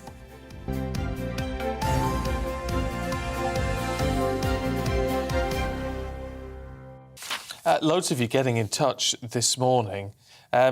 A lot of them actually about ambulance waiting times, which came up because they have increased. If it's like an emergency, proper emergency where someone's bleeding out or something like, dramatic like that, it's increased from 7 minutes waiting time to 9 minutes and 2 seconds. But if it's something like a heart attack or a stroke, it's taking about 58 minutes on average. Well, yes, and a lot of people are getting in touch saying longer than that. A lot longer. Robert says, is it the ambulances that are slow, or is it simply the fact that they're stuck at A&E awaiting to discharge their patients? Is the bottleneck actually A&E? And certainly we have seen several times, haven't we, photographs and film footage of ambulances that are just queuing up and can't offload patients into hospital because the hospitals can't cope. Rich says, my elderly neighbour fell at home and had to wait 12 hours between 9 p.m. to 9 a.m. for an ambulance. The paramedics were very apologetic. No reason why the long wait has been given by either the ambulance service or the local health authority. Jim says, my next-door neighbour fell in a local park in Elgin in Moray on the 21st of April whilst walking her dog. The fall resulted in 3 breaks to her tibia and fibula. 3 plates had to be fitted to her leg, but when she called for an ambulance, she was told they couldn't send one. The NHS in Scotland is totally broken. And on mental health, it's Mental Health Awareness Week. Talking about the problems people are facing. We've had a message from someone who doesn't want to be named, understandably. I'm a police officer. I've been on the sick for more than a year with complex PTSD, post-traumatic stress disorder, and I will be medically retired soon. The police force has been a joke, no help at all. They put posters up and send out nice emails offering help, but sadly there is nothing. It's just a PR exercise and it can take up to 5 months to see a counsellor. And this is, I think a lot of companies are doing that now, saying, oh, there's all this mental health support, and sometimes it's the companies that cause them blooming stress themselves. Sometimes. It's a huge problem, and we said at the very beginning of the COVID lockdown that there is going to be a surge in mental health care needed. Have we done anything to address that? It doesn't feel like we have, does it? It doesn't. We've been a little bit obsessed with biscuits this morning. There's a good reason for that, which we shall tell you in a moment. But David in Hertfordshire says, a few months ago I was bought some diabetic wafer biscuits. As a wafer fan, they were absolutely delicious. They weren't the pink ones, but they were chocolate and cream. Well, in an nice. interview for GBNews, Brexit Opportunities Minister Jacob Rees-Mogg, he says the EU is trying to punish the UK for leaving the bloc. But he was touring a biscuit factory with our political correspondent Tom Harwood.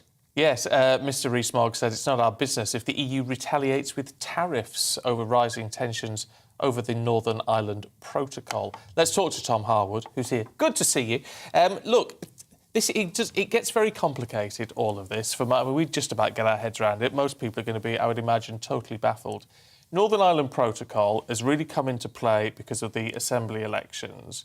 Jacob Rees-Mogg seems to be saying that they're prepared to hurt Northern Ireland and hurt us just to make a point over this. It's all about, for the European Union, the integrity of the single market of the European Union. And what does that mean? They want only their goods, or goods they approve, coming into their market. And because everyone accepts there should be an open border within the island of Ireland, what you have is a non-EU and an EU territory there. So how do you deal with that border is an issue. Now, the UK government says there need to be some bespoke solutions. There needs to be a little bit of give, a little bit of leeway, because this is a sensitive area. It's somewhere where there's a peace process. We shouldn't potentially be the most prescriptive with rules when it comes to this area. And do you know what? If a bag of crisps makes it across the border and it's not an EU bag of crisps, is that the worst thing in the world? Well, in the UK government's eyes, no. In the EU's eyes, it has to be absolutely sticking to every single jot and tittle of the rules. And this is where the problem arises. Well, clearly, the protocol is not working for the unionist community in Northern Ireland. It means that there have been very officious checks that the UK government argue they didn't expect to happen between Great Britain and Northern Ireland, the island of Great Britain and Northern Ireland. Checks, for example, on the mud on the wheels of tractors. This sort of stuff that you wouldn't think is in any way sort of sane has been going on. So the unionist community has come out hard against the protocol. And that means that, really, the protocol is not supporting the Good Friday Agreement. The Good Friday Agreement is about finding a compromise between unionists and nationalists. Well, if the unionists don't support it... to try and get that. I mean, it took years for that to happen. Is it all going to be suddenly undone? Well, the argument of the British government is their actions are to try and support the Good Friday Agreement. They argue that the Northern Ireland Protocol, which the EU argues is there to protect the Good Friday Agreement, the UK government argues that it actually is undermining the Good Friday Agreement because the unionists disagree with it. And the Good Friday Agreement isn't just a nationalist thing, it's about a cross-community thing, north, south and east-west. I mean, this is a problem, though, where it gets very confusing for the rest of us, is that, say, both sides are saying they're doing what protects peace. So who do we believe on this? Well, it's interesting. I mean, you just have to look at the community tensions. I think it's clear that there is a greater sense of anxiety amongst unionist communities now. There has been a little bit of violence in the previous year, and I think that too much of the conversation when it's come to the protocol has only been looking at what the nationalists want, only been looking at what Sinn Féin want and those who want to break away from the United Kingdom want. Well, actually, the larger community in Northern Ireland is the unionist community. And ignoring their wants and needs and desires is not fitting with the spirit of the Good Friday Agreement. That's the argument of the government, and it's the argument of Jacob Rees-Mogg as well, who says that actually the integrity of the United Kingdom, having us as one country, not with barriers between us, comes ahead of much else. So he's pretty relaxed about the idea that the European Union might slap up a tariff against us if we act. Does the European Union want a united Ireland? Would that make it easier for them, at least? It would probably make it easier for them, but I don't think that they would ever say that. The European Union wants a good and cordial relationship with the United Kingdom, although I think it's pretty clear that the European Union would have preferred the UK to stay within their set of rules. Now, whether or not the UK or part of the UK separates from the UK, I'm not sure that people in Brussels would go that far. But I think that their ideal situation would be everyone follows their rules. But that's not what Brexit's about. Brexit's about having our own rules. Yeah. Well, look, we were hoping to talk to Jacob Rees-Mogg live. We're having one or two issues getting hold of him at the moment. So in the meantime, we'll do the next best thing, Tom, which is to have a look at your report and see what he had to say to you yesterday. Businesses like this are very dependent. They heat every biscuit for 9 minutes. So that is an enormous amount of energy that is being used. And they don't just heat that biscuit once, because the etymology of biscuit, going back to the Latin, is twice baked. Twice baked. And I wanted to ask you about twice baked, because in 2019, Boris Johnson stood with a Brexit deal that he said was oven ready. And I wonder if this is a deal that might need to be like the biscuits in this factory, twice baked. Well, it depends, of course, what you mean by oven-ready, but very often if you have something that is oven-ready, an oven-ready turkey, you want to have the roast potatoes and the bread sauce, which need to be made homemade. And what we need is the roast potatoes and the bread sauce, and that's dealing with Northern Ireland Protocol, which the treaty itself says is subject to renegotiation. There is provision within the treaty to do that. Article 13, brackets 8. But does the EU understand that that's our position? Well, we've been making that very clear to them. If in the end they refuse to move, if they're not willing to act in good faith, then we will have to do things for ourselves. That's obviously the case. We can't accept disruption within the United Kingdom. And clearly the government is acting as if it wants to protect the Good Friday Belfast Agreement. That's something that I believe the government really does genuinely believe. But I don't think the EU believe that the government believes it's doing that. I don't think it's worth trying to work out what the EU believes, that becomes a rather philosophical question. I think it wants to make the UK feel bad for having left the European Union. That underpins its whole policy, and it doesn't really mind about the consequences of that. And we just have to get on with life and recognise that we've left, we've got to make our own way, we're an independent country, and what the EU wants or thinks is secondary. Is talking over then? Have we just sort of given up on that part? You'll have to ask the Foreign Secretary, but I think she's been saying some interesting things today, and the Paymaster General, Michael Ellis, has made a speech in Brussels today, making it pretty clear that we are, if not at the end of the road, very close to it. And I suppose next week, as we start in that week, we may well be seeing some legislation. Is the idea that we plough ahead and we try and fix this by ourselves and don't worry so much about the consequences? Some of those consequences could affect businesses not necessarily that are importing, but that are exporting, businesses potentially like factories like these. Well, to cancel the TCA, the European Union would need unanimity, and it seems to me that's a pretty high bar to get. And you have to say to the European Union, does it really want to punish its consumers at a time of rising inflation? And inflation in a lot of EU countries is higher than it is in the UK. They really want to make prices even higher for their consumers and their voters? I think that's an interesting, important question. It sounds a bit like brinkmanship. And it's a strong moral argument you're making here that clearly it would be a self-inflicted wound for the European Union to whack up tariffs to try and start a trade war, even though we might not retaliate. But it does sound like we're running these 2017 to 19 arguments all over again. Well, we can't tell the EU what to do. We have to have an idea of what it may do. And it may decide that it wants an act of self-harm. That is not under our control. But it would be a pretty silly thing for it to do. And we have to govern in our own interest, not constantly dancing around what the EU thinks or doesn't think. We've left. It's not our business anymore. Well, there you go. That was the man speaking to Tom Howard yesterday, but...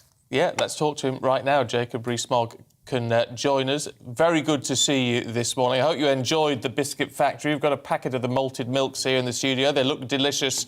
Look, I mean, it's fascinating when we hear your sort of... You're very plain talking, I think, when it comes to these issues. Do you honestly believe in your heart of hearts that the EU, and perhaps particularly Macron, is really wanting to punish the UK, and actually the consequences do not matter to them at all? There may be an element of that, but the EU isn't just France, it's a lot of other countries too, and we have very friendly relations with a lot of other EU countries, and particularly considering the crisis in Ukraine, these are bilateral relations that are getting closer, with the Prime Minister being in Finland and Sweden last week. Can I ask you about these 91,000 civil service jobs that, according to the Daily Mail, the Prime Minister is going to get rid of? How is that going to save struggling families who are struggling with the cost of living? It's a very good question. The issue with inflation is that there are a number of things that you need to do. You need to deal with monetary policy, which is a matter for the Bank of England. You need to deal with fiscal policy, which is a matter for the government. That's government expenditure. And you need to keep that under strict control. And this is part of keeping fiscal policy under control, but also ensuring that the services provided to people are more efficiently delivered. So what is being proposed is a hiring freeze. Up to 38,000 people leave the civil service every year. So over 2 to 3 years, that's how you achieve this number. And then if those jobs are essential, ministers can sign off people being moved into them so that you can continue the level of service simply with a smaller number of people.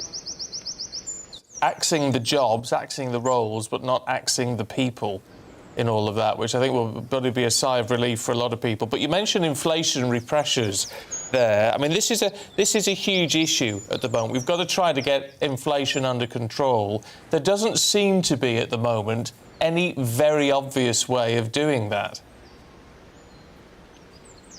Well, dealing with inflation is a long-term issue. I mentioned the monetary and fiscal initiatives.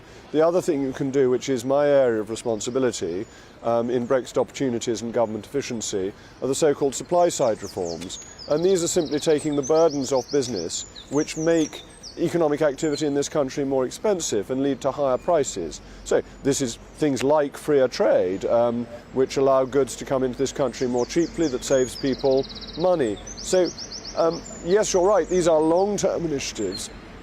So the immediate help that the Chancellor announced in the spring statement is there, but that actually to deal with inflation you have to have long-term policies that will bring prices under control. As you say, I mean, part of your portfolio is delivering efficiency. If you're going to have fewer civil servants in the job, how can you reassure us that that is going to become more efficient? Well, using technology has already made parts of government much more efficient. If you think of the universal credit, which was the unsung hero of the pandemic, that was much more efficient than the previous systems of paying out benefits because it was a technological-driven solution. If you look at the Passport Office, which is failing people at the moment, that is going to need to be a more efficient department. It's not about the numbers of people, it's about making the service that is already there work. Look, I know we're sort of zigzagging across issues to a certain extent. I just wonder how necessary is it going to be as we look at all these problems for us, the people, and indeed perhaps more those at the bottom end of the scale, to really feel some pain in the short term in order for the country to get some gain in the long term? Well, I think the government is very conscious that inflation hits the least well off most. And that is why it's so important that, as the Chancellor has done, support is targeted at the least well off, and why it's so important that inflation is dealt with. But I think the strategies the government is developing is helping people in this country who are the least well off, and that is something that we need to do. And that includes things like the £1 billion for councils to help people in their area who they know, who they will have information on, get through this difficult circumstance. The trouble is, I know that there will be people watching you right now who say you simply don't get the fact that we can't afford to heat or eat now. We need something, we need help right now. We can't afford to look at the long term like you do. I completely understand that, and as a constituency MP, people come to see me who are facing this problem now. And what can MPs do to help? Well, they can point people in the direction of support that exists. They can help people with applications for support that already exists. But the increase in fuel prices has been a great burden for people. It is very hard for families at the moment. OK, Jacob Rees-Mogg, it's been very good to talk to you this morning. Thanks for taking the time to talk to Tom yesterday, and I hope you did get a free packet of biscuits as well. To declare them. The biscuits were absolutely excellent. I even got some bourbon creams, which I particularly like. Perfect. Brilliant. Lovely stuff. Thank you very much indeed. And look, don't go anywhere. We're on your doorstep in a couple of minutes.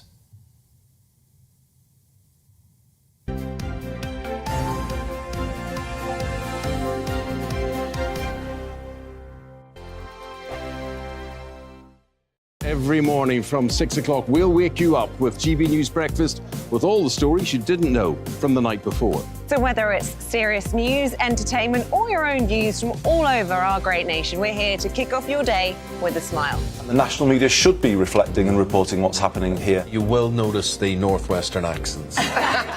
Whether you're with us on TV, radio, or online, every morning, it's breakfast from 6 a.m. Hope you can join us. On radio, they call it the drive time slot, 4 p.m. until 6 p.m.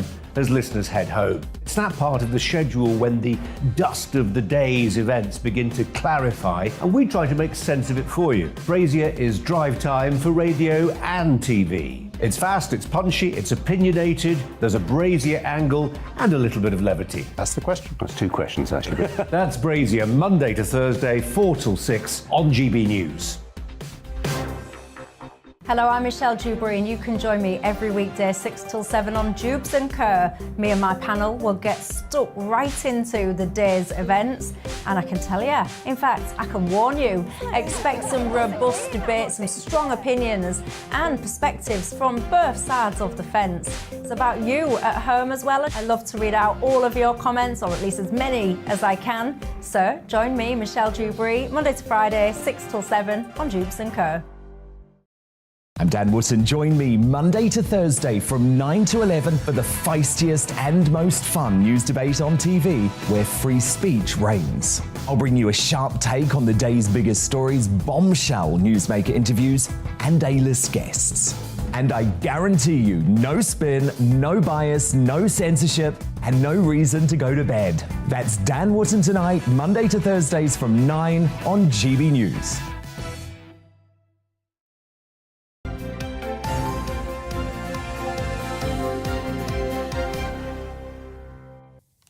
Now, as we tuck into a malted milk, it's time for On Your Doorstep. Here's Will Hollis.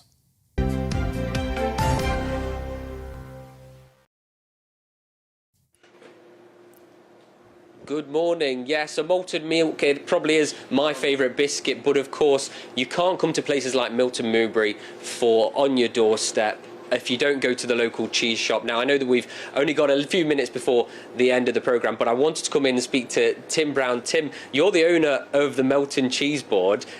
Stilton, what is the significance of it to this part of the country? Oh, it's hugely important. I mean, Stilton has been made in this area for sort of 300 years. We now have 5 producers of Blue Stilton. Blue Stilton has to be made in Leicestershire, Derbyshire and Nottinghamshire.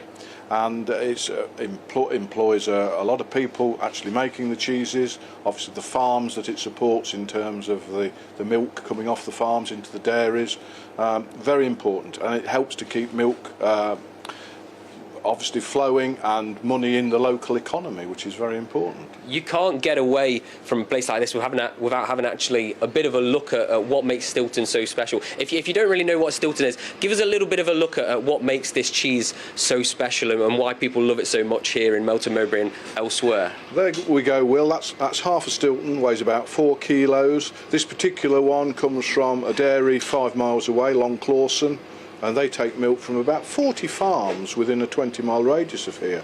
So it just shows how important it is. But this is a lovely cheese, well blued, right to the end of the coat of the cheese. and that you look at that and you think that's going to be a great eat. We're on TV and on radio. It's a really blue, veiny cheese, and obviously the wax around it. The thing that makes Stilton quite special is it's quite salty. It's preserved in that sort of a way. What would this taste like to somebody if they were lucky enough to have a piece? Well, again, a lot of people are automatically turned off by the fact that they think that it's got mould in it and it's going to be very strong and harsh, and that is not the case. We sell a really mellow Stilton. As Stilton gets older, the secret is in the maturity. Stilton gets more mellow and creamy and is a much better eat for just having a little bit of age to it. Unfortunately, a lot of larger retailers sell it far too young, and it will be white and bitter and chalky, and that's their first sort of trial of Stilton. It may well put them off. A lot of people might like to eat this quite regularly. Cost of living crisis is causing a few problems for how people might do their shopping. How have you noticed it as somebody who sells cheese every single day of your life? Well, it's a perpetual issue at the moment. I have to say, every time the phone rings, the post arrives, the emails come, it's usually saying, "I'm sorry, we're going to have to put prices up." And this has been going on now for sort of the last 2 months, and it's very difficult to keep pace with, to be quite honest. As a small business, we're sort of just bombarded with price increases, and you can understand it because we're all feeling the pinch, and we know how prices are going up at the pumps, our electricity costs, our gas costs. Tim, thank you so much for letting us see your cheese. We've also obviously got the Melton Mowbray pork pie here. It is the rural capital of food here in Leicestershire. We are on your doorstep. We'll be back on Monday on another doorstep somewhere else in the country. Lovely. Will, thank you very much indeed. I love a bit of Stilton. I'd have a nice And a bit of Stilton biscuit. with the biscuit. Perfect. But we will be back with you tomorrow at 6 o'clock, bright and early. We will. Tom Harwood's up next. Good morning, Alex Deacon here with your latest weather update. A fine day out there today for the vast majority, a bit warmer than yesterday, a bit breezy in places and actually quite windy in northern Scotland where there will be showers. A couple of sets of weather fronts just drifting in here and the isobars are squeezing together, but high pressure isn't too far away and that will bring, as I say, for most of us a fine day, but a noticeable breeze and the strong winds in northern Scotland bringing in quite a bit of rain across the Highlands, pushing northwards across the Northern Isles, but the Central Belt probably dry, southern Scotland, Northern Ireland also dry and bright. And for England and Wales, the sunshine a little hazy this morning, but I think we'll see that high cloud disappearing and certainly most of England and Wales blue skies this afternoon. Yes, there is a bit more of a breeze, but temperatures are higher than yesterday's. By this afternoon, widely over 20 Celsius across the Midlands and eastern England.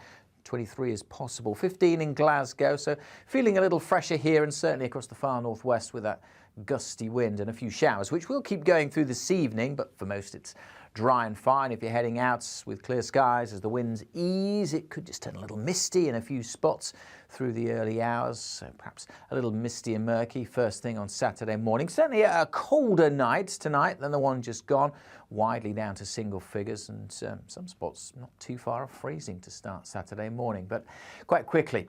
The sun's got some welly in it now, so that will lift the temperatures, should clear any mist and fog, and then plenty of sunny spells across the country on Saturday. Still a few showers over the Northern Isles, and notice the cloud increasing across the south. So the sunshine may be turning hazy here once more in the afternoon, but generally a warm day with temperatures in the high teens, low 20s, maybe 24, 25, somewhere around the London area. But there is the risk of thundery showers then drifting up from the south, developing across France, heading northwards on Saturday night. Still a potential for some heavy showers around on Sunday for England and Wales, but most of Scotland and Northern Ireland should be dry.